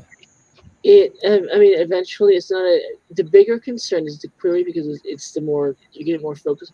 What you're working on here, this paragraph, is getting toward the middle of the synopsis, and it's aside from that one sentence here, it's not unclear. Okay, it's just something that I noticed that it's copying, and I've seen that before. It's not a huge concern. It's fixable, is the thing. Like in the editing process, stuff will change. It's something that happens. I'd say 15% of the time, 15, 1-5. So it's interesting. The worst one I saw was someone whose first line of his book and the first line of the query and the first line of the synopsis were all the same, and that's just death. If you can't be more creative than that, or if your book is summarizable like that, then that's a problem. Gotcha. Easily fixed them. In his case, he had a short story collection with no central thing. It was just stuff. And Winesbury, Ohio was many years ago, and it's already hard to sell short story collections anyway. But people can do it. You just have to. Generally, what happens with that is you get published in magazines or anthologies, and then you get enough of those titles, and you can pull together what Doc was talking about a week or two ago. With you have a collection of short stories because you're including stuff people already know, and then stuff they don't. But this person didn't have that. Yeah. So, okay, I skimmed ahead on your synopsis, and I don't think she's planning to fix it at this point. I think she's just making the analogy of, well, maybe there's something I can do, but I don't know what it is yet at this point. Or is she actually making a plan? No, she really doesn't have a plan until she confronts it at the very end. Yeah. So that's further in the synopsis. So I think we could just delete that sentence from here. Okay. Maybe we could put in something about Essie wondering if, that the ancient evil that created that was related to the ancient evil that created her people or something like that. Patrick didn't hate that idea. So I don't see. I thought we were working with the narrative threads of perfectionism and heart eating, and here we're worried about something else, and that's fine. It's going to be consistent in the query. You can have a query focused on any elements you want as long as they're consistently, they get the tension and all that. Well, the heart eating is kind of the central joke of the book because the book ends with her eating the monster's heart. Okay.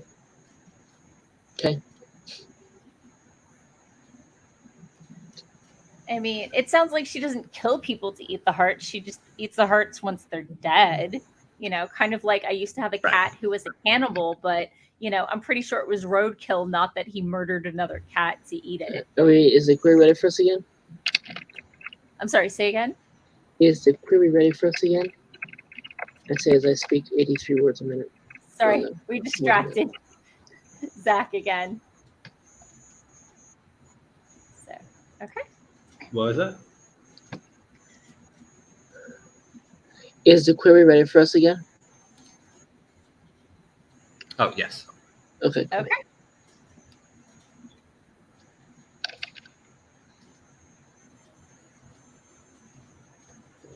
Let's show this instead of...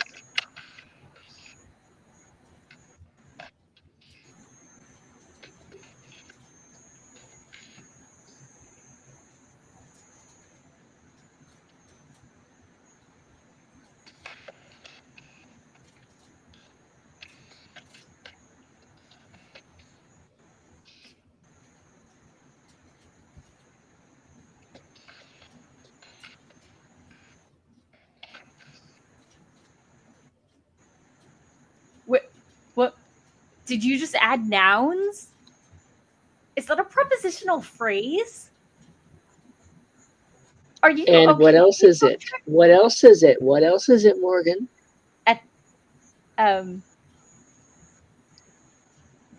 Not your birthday, something else. That's actually Wednesday. I didn't need to know. Not relevant to the query. I added a modifying phrase containing nouns that is also an adverb. which for me. Are you getting lightheaded? Have you eaten recently? I've been eating cake all night, lady. I do feel really weird though right now. Chocolate or yellow cake or cheesecake? Vanilla. I decided to eat vanilla because I knew that if my kids were awake, they'd want some too, and I don't want to give them the chocolate cake, so I have the vanilla here to distract them. Decoy cake. I had to do that with spaghetti tonight. Decoy spaghetti? Definitely lied and said I didn't eat spaghetti. Yeah. Now I want spaghetti. It's very tasty. A friend of mine made a gluten-free, because she's celiac, apple cinnamon bourbon pie that I have found religion. It was amazing. And my friend should not have helped me eat it and should have left more for me. So Just sorry say for your loss. And I was gushing about it, and my sister swung by my house, and then, but because it was her birthday, I let her have the other half of the piece that was left. That was the mistake.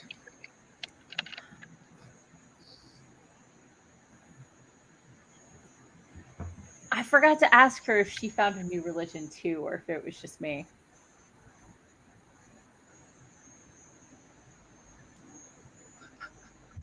It's okay. This is at least like much less bad.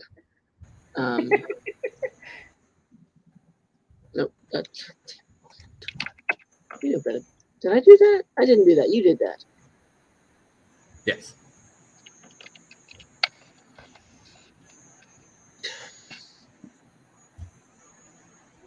Somebody saw that I had put a prepositional phrase in there and added more prepositional phrasing in there with more nouns and modifiers, and Morgan regrets nothing. They have their place. You need them sometimes. Even Patrick they do. admits it. And in the closure with stun guns and an electric fence. And they're not the ones with the stun guns either. Morgan and I have a long-running joking feud in which I think that only verbs ever need to exist, and she defends every other part of speech. We mostly leave out the conjunctions and interjections because they're just. Also, then we get to sing the conjunction junction song, so win-win. What's your function? Chewing up nouns and spitting out verbs.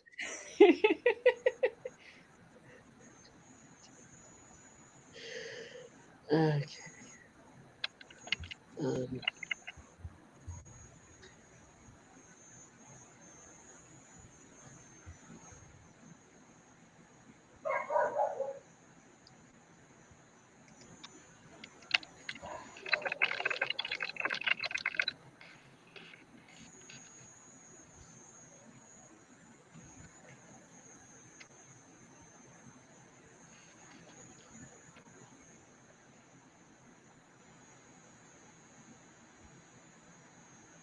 Okay, I have a question. Why do we need the refugees?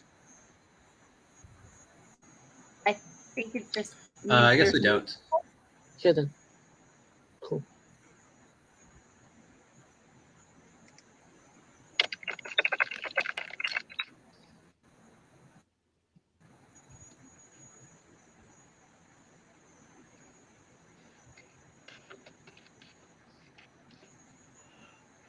I guess because they're sort of fleeing at this point, so traverses kind of sounds like they're just wandering around, but they are. If you have a better verb, use it, man. I'm all about stronger verbs. My. If I had. I do like a good strong verb. I'm not anti-verbs. No, you don't. That is a narrator in truth, but in truth, Morgan preferred a string of prepositional. Making sure you didn't miss my eye roll because I know my image is very small. I didn't know that was an eye roll. I thought you were trying to say that I was coming around to the point. I was like, what? Oh, no. I was just emphasizing the eye roll because I wasn't sure you could see it on your monitor. I have a 28-inch monitor. Okay, then. So you caught that? Yes, Morgan. For a follow-up question, did I care? No one has ever accused my face of not being expressive. I have a great poker face for everybody else. Then again, See, I'm not. Go ahead. I think I would have to know the game better than I do. I know 3 of a kind is good, and I know a straight and a flush are good, but I'm not quite sure which is best. 3 of a kind is the second worst, like, good hand you can have after a pair. So you can tell if I have something, but not how good it is. Oh, I can tell what you have. Nouns.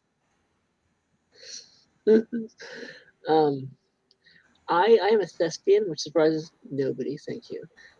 So I just act regardless of what I have, and it's impossible to pick up. However, I also bet very poorly, so it cancels itself out, and I'm usually the first to die in a hand. I'll overbet on bad hands and then act and be like, whatever, we're just gonna let you lose. And I'll be like, no, but guys, I really. And then it turns out that I had like a high card of a 7, which is nothing. We got a policy violation in there. Yes, after I edited it down from a definite violation of policy, which violates my rule on decency in language.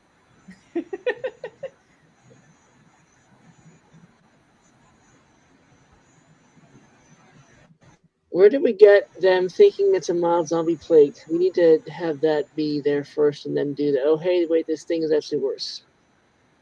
I love the term mild zombie plague, a typical mild zombie plague. It's just a little bit of zombieism. It's not a huge thing. Just, avoid. It happens all the time. Just avoid Sector G and you'll be fine. Yeah, exactly. It's like a breakout of, chicken pox, only deadly. Only associated with mild. That's definitely a line in the book as and some frothing at the mouth. And Groverton Lane is experiencing disruptions. I'm now somehow reminded. You live in a fantasy world, you get used to zombies. Right. Really, yeah. But we do need to see it. The first, we do need to see it where it starts being a non-issue. I don't know where that happens. I'm reminded of the Doctor Who episode where nobody can get into the city because all the exits are closed and people grow up stuck on the beltway. Yeah, that one with all the smog. Yeah. Yeah. And the cars. Yeah, I saw that one.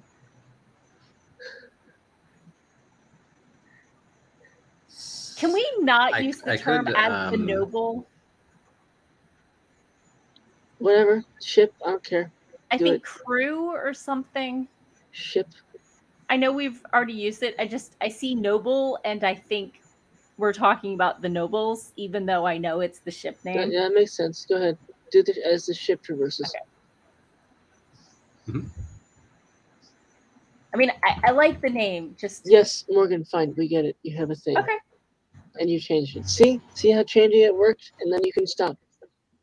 See, you had a noun issue, Morgan. Even you can have noun issues, Morgan.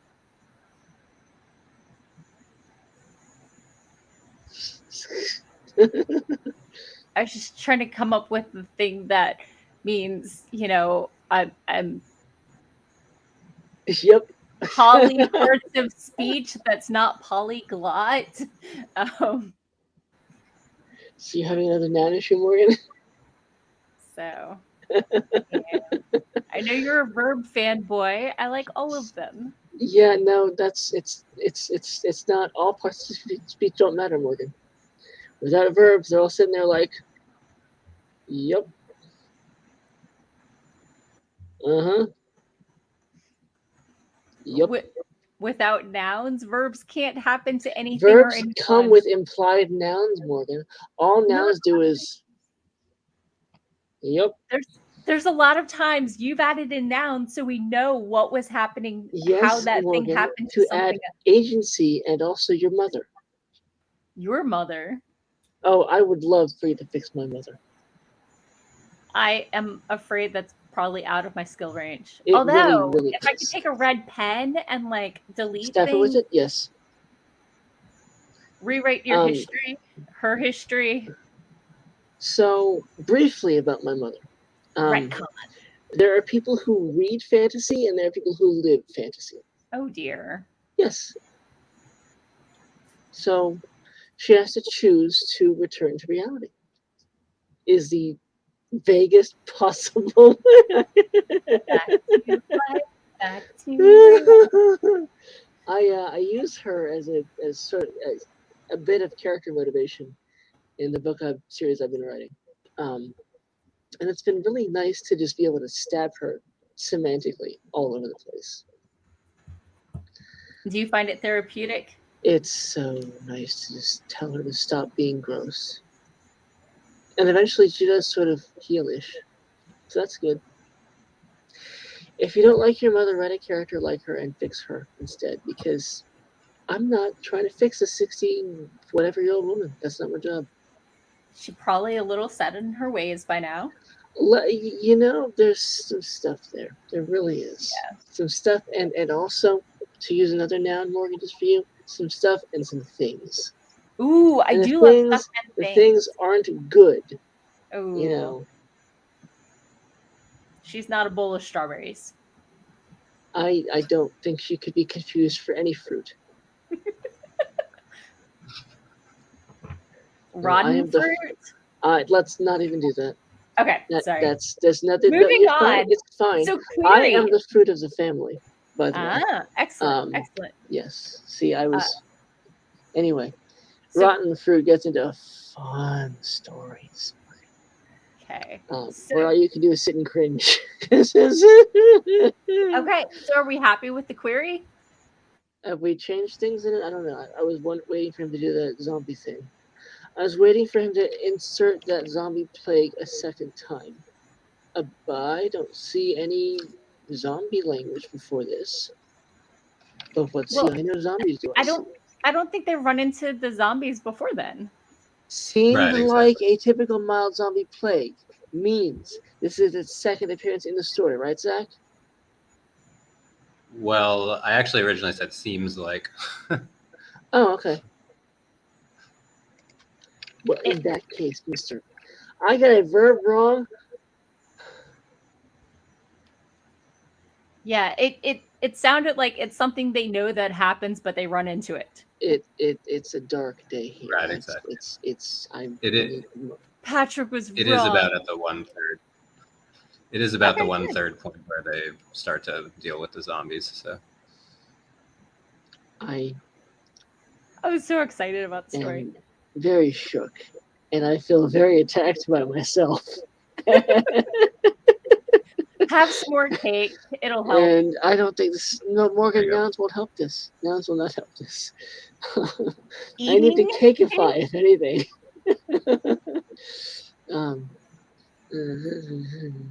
Oh, I verb nouns all the time. Yes. Clearly that shows my love of verbs. That must be it.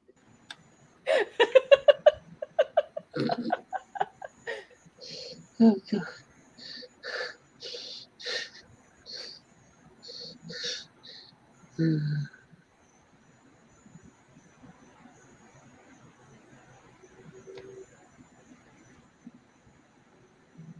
I don't hate it. There's something not there yet to me, but I don't hate it. Okay, I'm going to read it aloud for those listening at home. Hold on. Holding. This is our first magic use in the stake sentence. That's death. We can't have introduced blood unless this late. We do have to. And it's also, this is vague. It's better, but it's still vague. And we can't have the introduction. So we have two things there. We have this is vague. Let me just mark up this.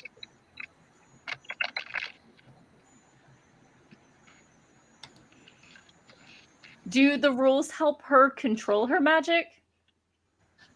Does she have magic? Yes. Is the magic a big part of the book? Yes, I would say yes. Okay, then it needs to be there from the start. For example, to give you a yes, go ahead, Morgan. I had the feeling that the rules help her control her magic, and if she uses them in the approved ways, then people don't see her as evil as they see her people normally. Yeah. So basically, there's sort of like a lot of jokes about structural bureaucracy in the book, and I love a good structural bureaucracy joke.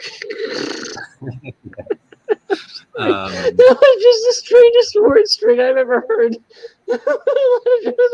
I'm pretty sure I've said stranger things than that to you. Yes, but not at midnight.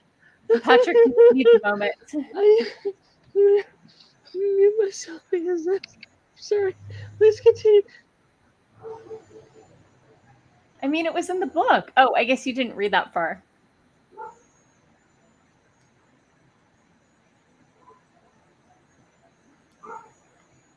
Yeah, I'm sure I could put something up here.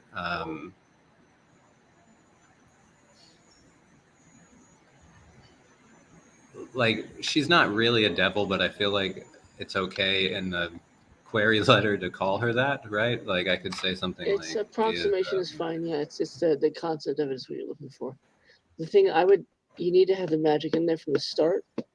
You don't have to explain it a lot, because I feel like if you do with what it is, you're getting into a whole lot of plot that you don't need, and also losing focus, because the focus in this first third is her perfectionism running up against a world that doesn't care about it, honestly. And if you get into other stuff, that diffuses the focus. Okay, so we tossed it in the first line. Okay, that certainly is a use of it. Do we have any demonstrations that, While in the second paragraph, does she do any magic thingy that is related to something we already have there? And please don't say the immigrants or the refugees, because that would kill. Patrick could Number be one wrong. is a noun. We have to reintroduce. Number two, it complicates the plot. See. So I don't know if this is getting too much into like the nitty gritty of it, but like one of the early jokes is that, like, sort of the idea is that magic is very mundane in their world. Right. It's used to do things like sign off on, to make sure that things aren't counterfeit, or like to weigh crates and stuff like that. So like one of her first problems comes in when she has trouble weighing the crates that the weapons are in, because the weight is much wrong heavier. on them. Yeah, exactly. So something like, while she's busy trying to magically weigh crates or something like that, I'm not exactly sure. Okay. But something more along those lines. But while she's using her magic to ensure to something blah blah rules would be a good way to do it, maybe. Because right now what you have is magic in the first clause, and then in basically the last clause. And that's the notion that an agent reading this, with some caution or whatever, because they don't all speak through them. Some of them do. Some of them spend like 15 minutes, and if you're going over that closely, you're going to forget magic by then.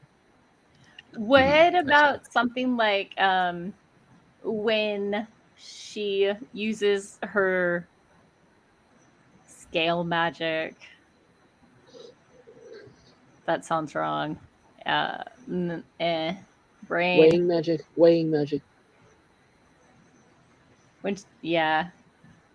I guess it's just when she uses her magic to confirm the weight on the things, that's when she finds the smuggled weapons. Mm-hmm. Okay, I can try to work with that. While she's using her magic to obsess over the rules. That avoids us getting into too much process. Using her magic to make sure. Because we don't need... shipment process is just not going to... this isn't that book.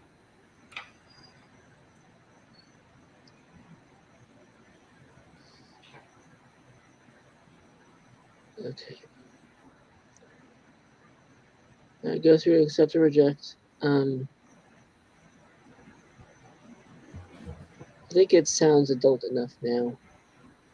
Okay. Then it's just a matter of that bend the rules thing, which to me is still like you could. That's a trope essentially. So you gotta make it specific to this. Like, what does she have to bend? She'll have to, convince somebody to ignore it, whatever. Just. And also with that, because I've seen it happen a lot, do not introduce a new character there because that's death. Right now you have she is the only named person, and if you then introduce him at that point, it just counterbalances things in a way you don't want to deal with. Basically, make sense? So should I have when you say another character, you mean the evil creature? A named thing or a new thing that sort of shifts the balance of the plot dynamics. Like if at the end you had some unicorn come in and have magical wings that can fly people to safety, that would be, shifting the balance away from her. Yeah. And it feels like a Deus Ex Machina. Yeah, it's inorganic to the plot, as I say. Yeah. Okay, got you. Well, Morgan's not wrong. It's a noun. Morgan, you've had so many wins that you must be so happy. I am like stunned and shocked, and I'll be floating on this for weeks. Good. Weeks. It's good to have joy in life, Morgan, I hear. Right? One of my beta readers got back to me about my space fantasy that I removed the prologue from, mostly. Thank you for being decent as a person. And she's really enjoying it, and I was very excited to hear that this weekend. That's good. So. Does it use nouns or verbs, Morgan? Both, because a good sentence has both. You don't need. Okay, Morgan, what one part of speech do you need for a sentence? I'll wait. For some reason, Patrick. I'm sorry. I don't know if Patrick does this, but I know my mother did with us. And there was one word my mother used with us, and it was girls. And that happens to be a noun, but it conveys so much meaning in that one word. Hey, y'all. Well, I super appreciate this. It's definitely been really helpful. So I'm going to get headed on out. Okay, thank you so much for sharing with us. So we have that one sentence put in the group. We'll work on it. Right. Yeah. Yeah, I am super excited to read your book. Keep me posted. Cool. I appreciate that. Thank you. Thank you. All right. Bye-bye, guys. Bye. Okay. You want to do first page 119s of anything, if we can find them? Sure. Let's see if anybody has a page 119. Because Vine doesn't want me to tear her thing up yet. Which I understand because I try to be nice, but I just, Okay. So let's see. Any books in particular you want to look for?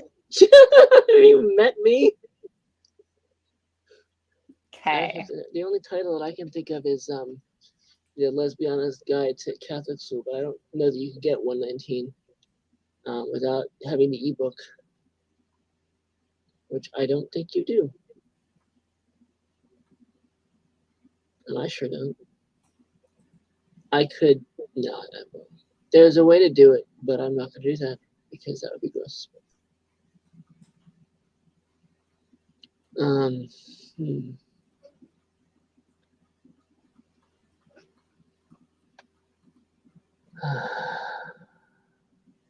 I mean, I've got a lot of books on Kindle. Can you log do this to them? Phone on your laptop? I don't know how to share it here, though. That would be a shared device screen, which I'm not sure that this thing has.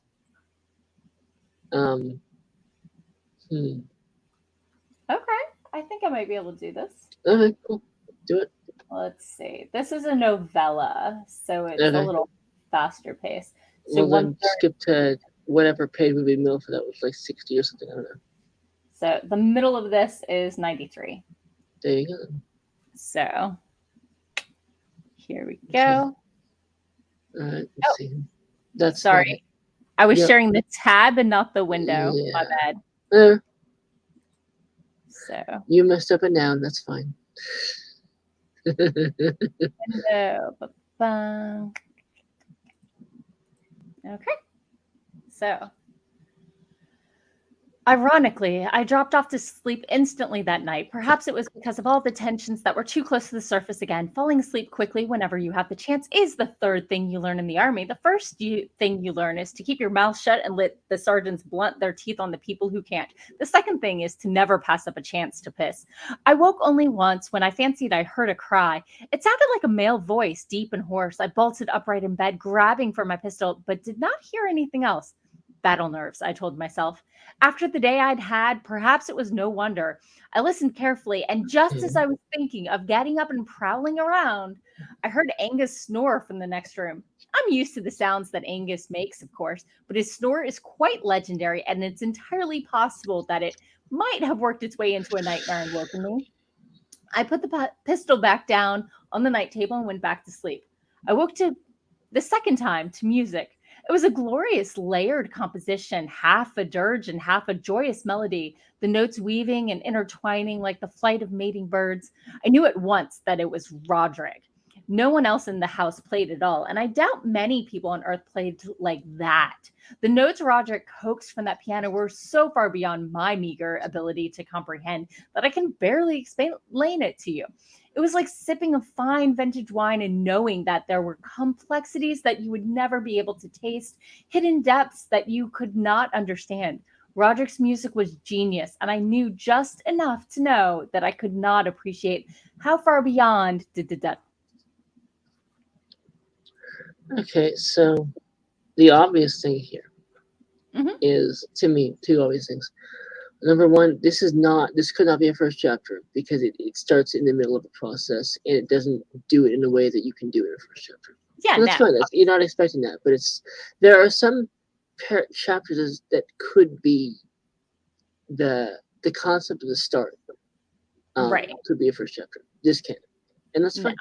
The other thing here is that the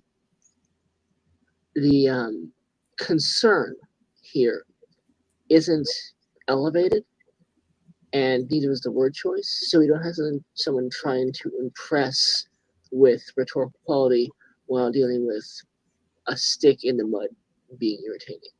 Right. Because we've both seen people who are trying to purple their way through something that is just not there. Yeah. And you can't always be on alert. No. It doesn't work like that. No.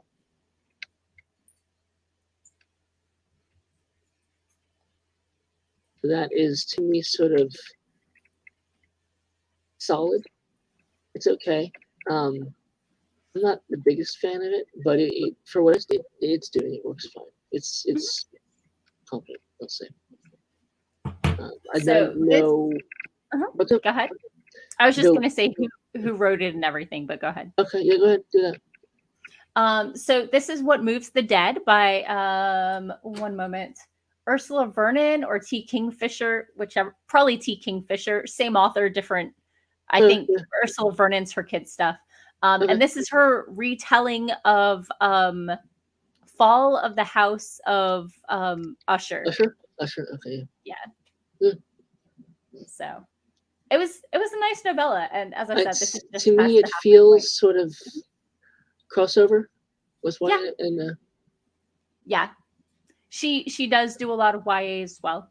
So I can see this appealing to certain 10-year-olds, and not in a bad way. It's just it's not hard to get into, and the word choice isn't alarming, but it also it feels sort of okay. And the kind of thing that if I saw one of my kids reading this, I'd be like, because I can scan it and you can tell at a glance that the writing, it's just there are some things you look for. And this would be okay with. Yeah. But my kids, I don't think would enjoy this. It's just, it doesn't have any unicorns in it, for one. I mean, obviously. It instead has mold. And I believe, I'm just spitballing here, but I have the inkling that she might have been writing this when she gave her, she won a couple Hugos last year. And her speech instead of was a thank you, but also more of a short lecture on slime molds for the second one, because she didn't have a second award speech planned. So she just talked about slime molds. And it was probably the best part of the awards ceremony. Okay. That's because awards ceremonies are like, and now we talk about this lovely person. I don't watch those things because I have no interest in. Yeah. It's just not. This person walks up to accept an award, and this person walks up to accept an award. Okay. Yeah. There's really only one thing I would watch that for, and that's not part of this thing. And let's look at another one at least, if you want to. Sure. Pick a genre of book. Well, nothing with fantasy, please. Okay.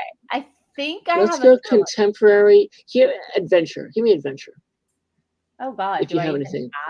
If you don't, that's fine. I don't care. I mean, or I can go to my YA adventure if I have one and pick see if we have anything that's been published. Do I have YA adventure? I don't know. I might not. I think I have middle grade adventure. I'll try to have YA because middle grade adventure is a lot more. Yeah. If you can't find anything, that's fine. And adult adventure, I don't think it really exists. It's more of a mystery at that point.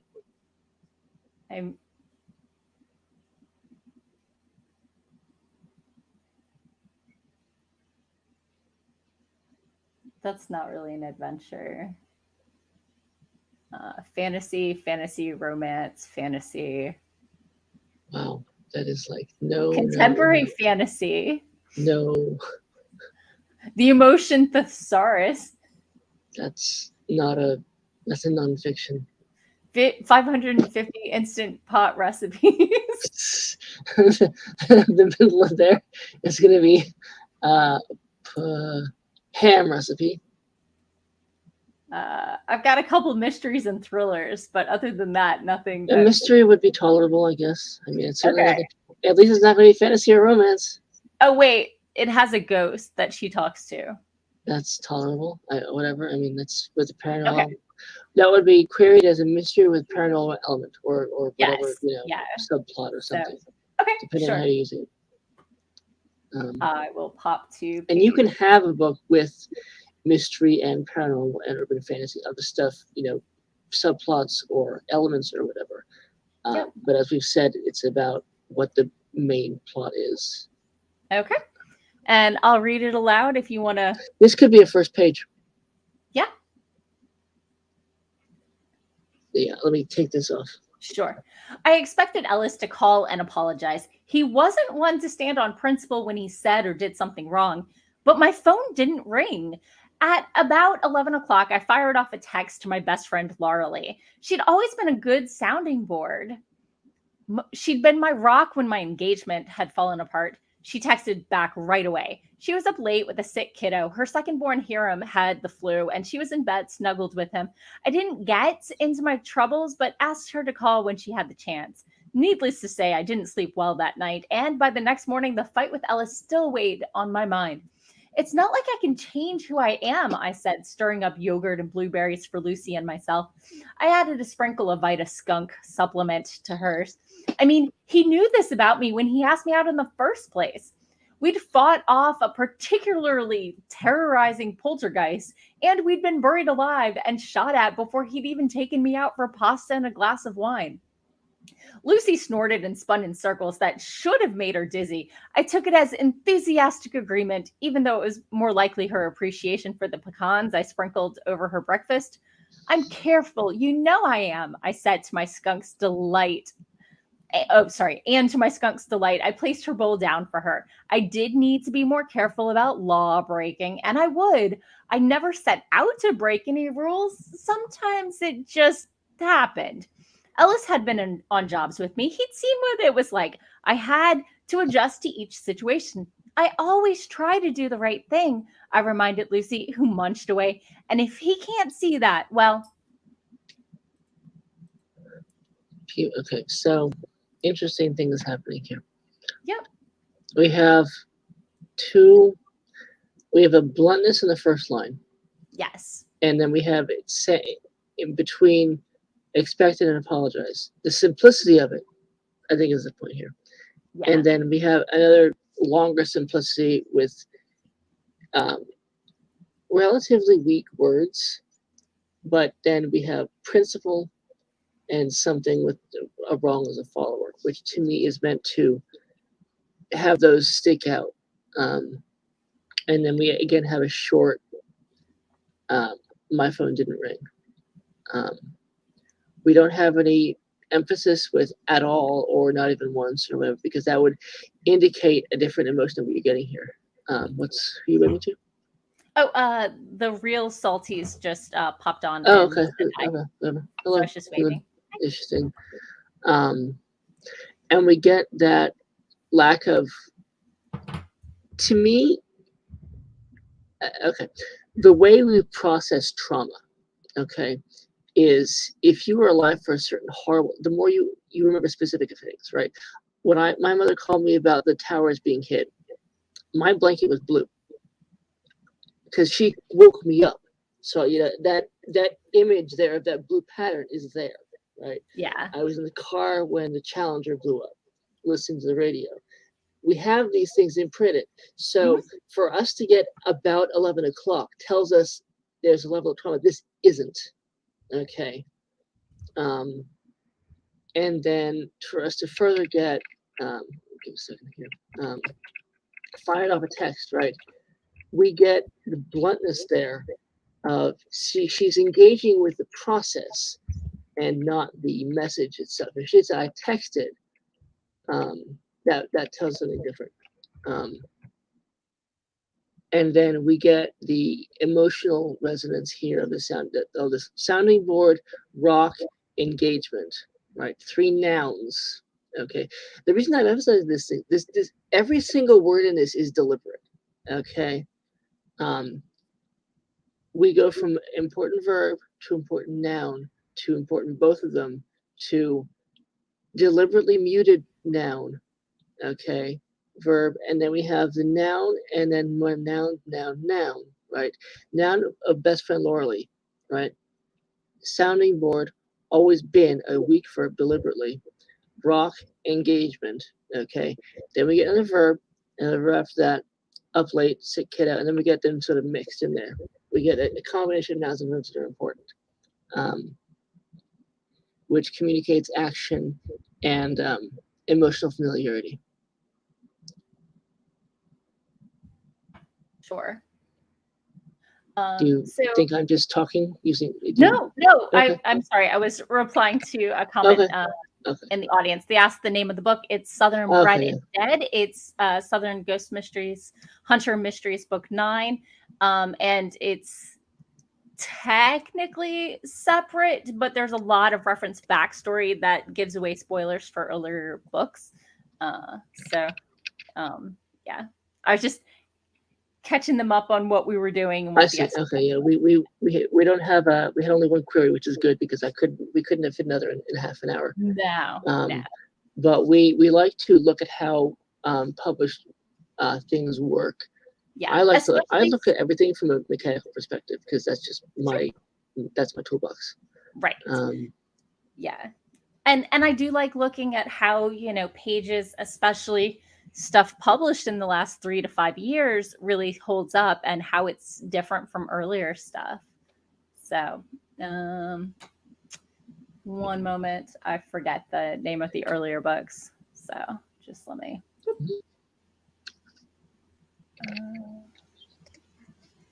So you don't have to look at all the garbage romances on my Kindle feed. So many. I don't need to know. Okay. As long as what you're reading is non-toxic, I don't really get into, thinking people are gross for reading stuff that is not deeply concerning.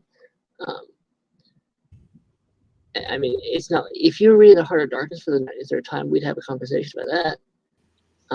But you're not. And people like romance. I don't care. I mean, it's not for me, but lots of stuff is not for me. Goods aren't for me because they're not food. So okay. This is neither of our books. We're evaluating other people's works right now. No, I don't write like that. No, I could show you my first page, but it's not really ready. Yeah. So get the thing back up. Let's look at it some more if you want. Sure. Oh, he's pretty. So what do we want to look at next? You can stay up there for a while if you want to. No, I'm joking. The point isn't to do cover comparisons. That's not the.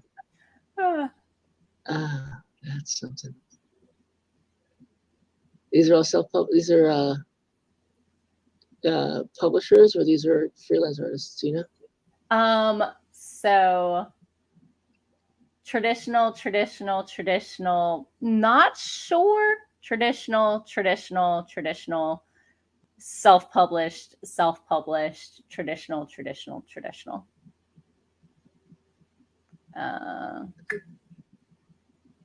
Probably traditional. I think Zoe Chant is purely virtual. I never read this one. I need to get rid of it. And Christine Feehan's pretty. Yeah. Sure. Would you like to look at? But I can only share ones on my Kindle. I can't. Well, if we can get a Google Book version of it, we are legally not allowed to do this because it's criticism. We are talking about how things work. And we're doing such a small sampling. I was a writer for Cracked many years ago. And one of the things I learned is that legally speaking, if you are sharing criticism of work, what a TV show, piece of art, doesn't matter. You are allowed to display parts of it that are that, especially if they do not, if they don't have the big reveal. Now, if we were doing a recent Marvel movie and showing, the climax and the core part of it, right? That would be a bad idea. But looking at a page in the middle, especially the first page, because first pages tend to set up material and establish backstory. I didn't pick the beginning of a chapter. It just happened to land there. Yep. So. Go ahead and what's the book that we were being asked to look at? I don't know. Okay. I mentioned I can only share things I have on my Kindle. Well, Google Books has a lot. Yeah. And if it doesn't, you can often get the library. Your local library will have electronic versions of some things. Dead Silence. Okay. Who's by? Because if you Google Dead Silence, we'll get things that aren't that book, I guarantee. Do you know how to use FCPS? Not FCPS, FCPL to get first pages of things? I haven't tried. You haven't? Okay, it's not hard. I've used it, like I'll show my kids something, and if they like the vertical pages, like they can sit and read it like the electronic version a lot easier than if they had to go find a physical thing in the library. Oh, well, this one is free for Kindle Unlimited, and I do have Kindle Unlimited, so we can definitely pull it up real let's go ahead. quick. Are we looking at the first page or something else? Yeah. First page. Okay. Right. I mean, I can bring up the actual first page. What does Real Salties want us to do with it? Is my question, I guess. Yeah. Real Salties, do you want the first page or like the middle page or what?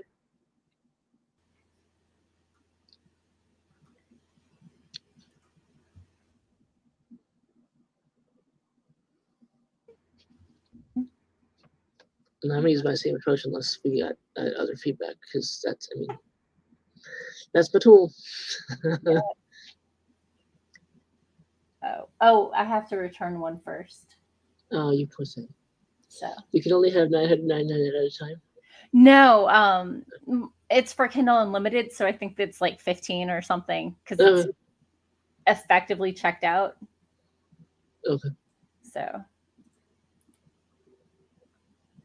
how it works is you tell us what pages you want us to look at, we do, and we talk about what we see.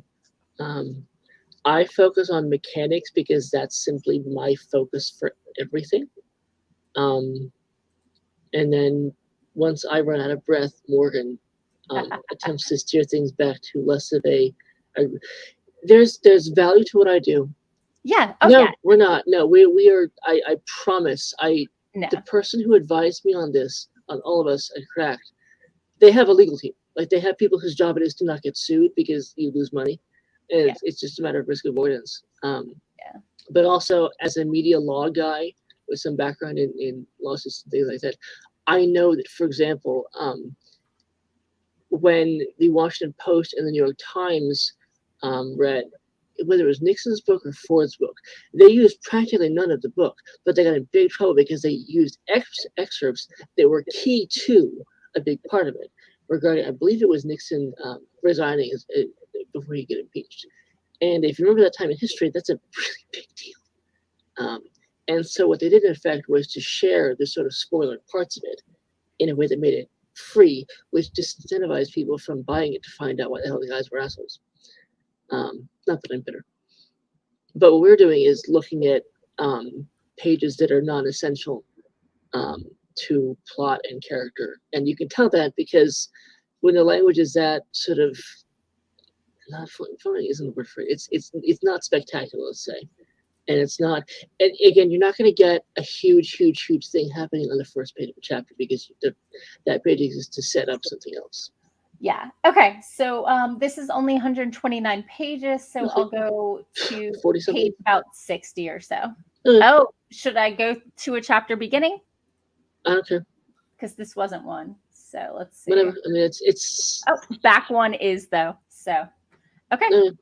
Let's do it. I just need to switch. Can you get us to the end of a chapter in the beginning of the next one, or is that not how that's going to work? Yeah, I can. Okay, that would be cool to look at. Yeah, let's do that if we can, please. The way the spread works, it shows the last two and then the next one.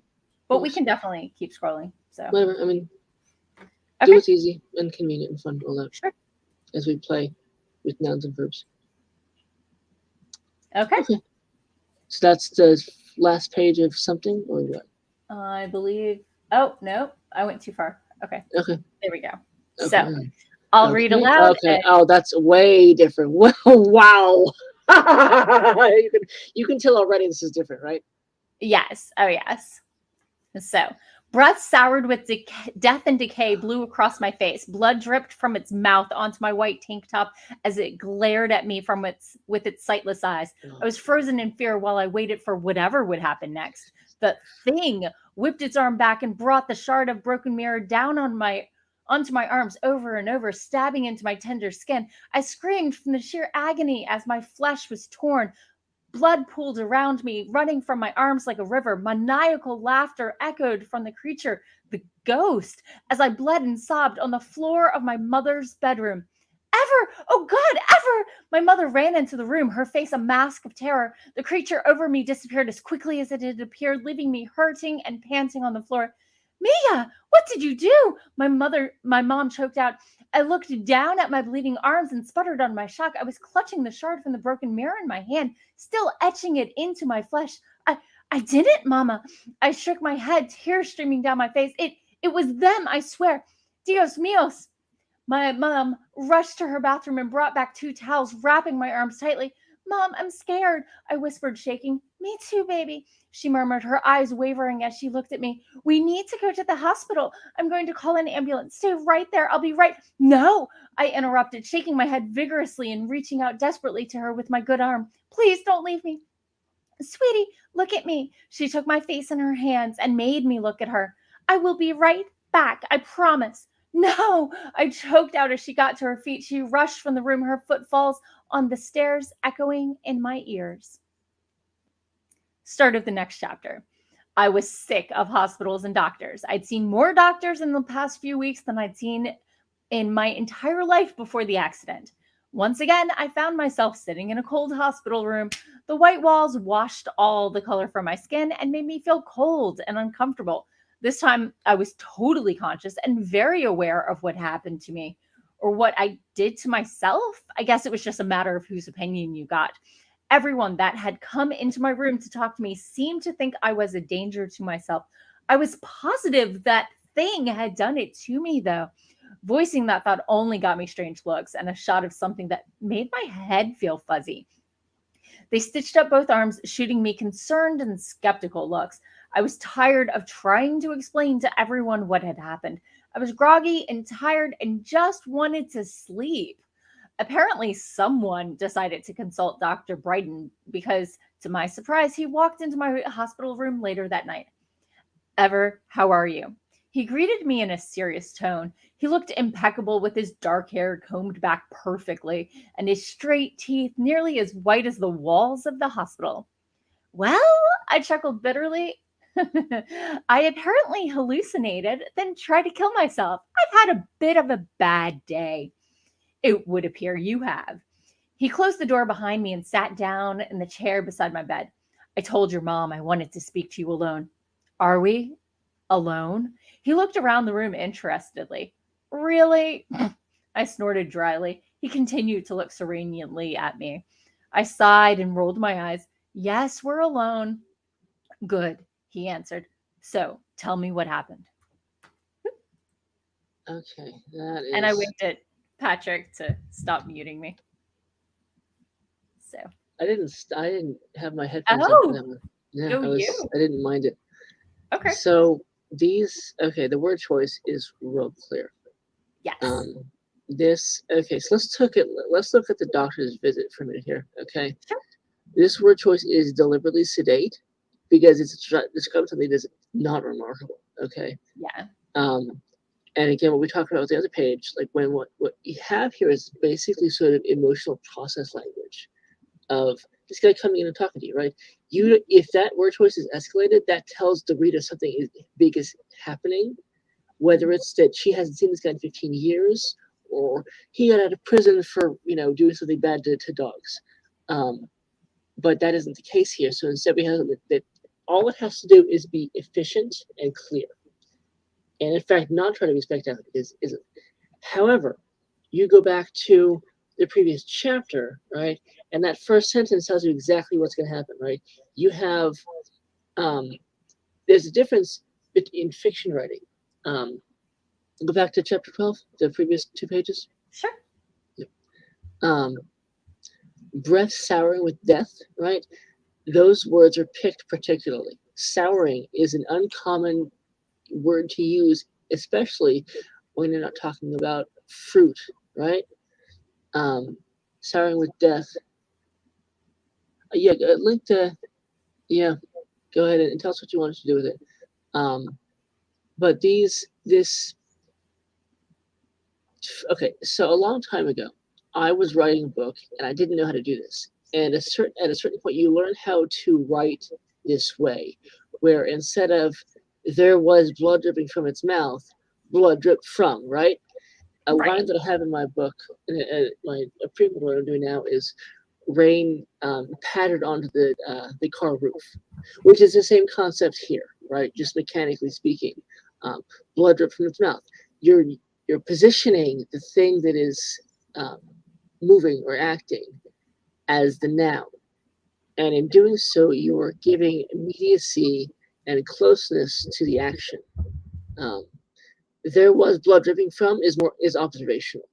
Blood drip from is you're seeing it yourself or experiencing it in the case of souring or blowing across. Right. And that we get that concept there in that paragraph, and then we deliberately get something slightly different to give us a withdrawn sense of lack of connection to this thing because she doesn't know what's happening, right? So she was frozen in fear. So nothing froze her there. She isn't being acted on. She is separate from it, right? She is frozen in fear. And that distance is deliberate. Because no specific thing has done this to her. She just is this thing. Yeah. That distance is intentional.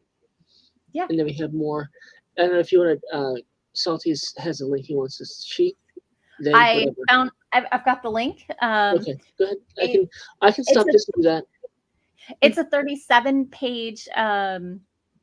What one page are we looking at, or 2? Because 37 is not happening. Sorry. Do you want us to start with your first page or your last page? Or whatever. We can do one or the other, but then I have to go to bed. Yeah, and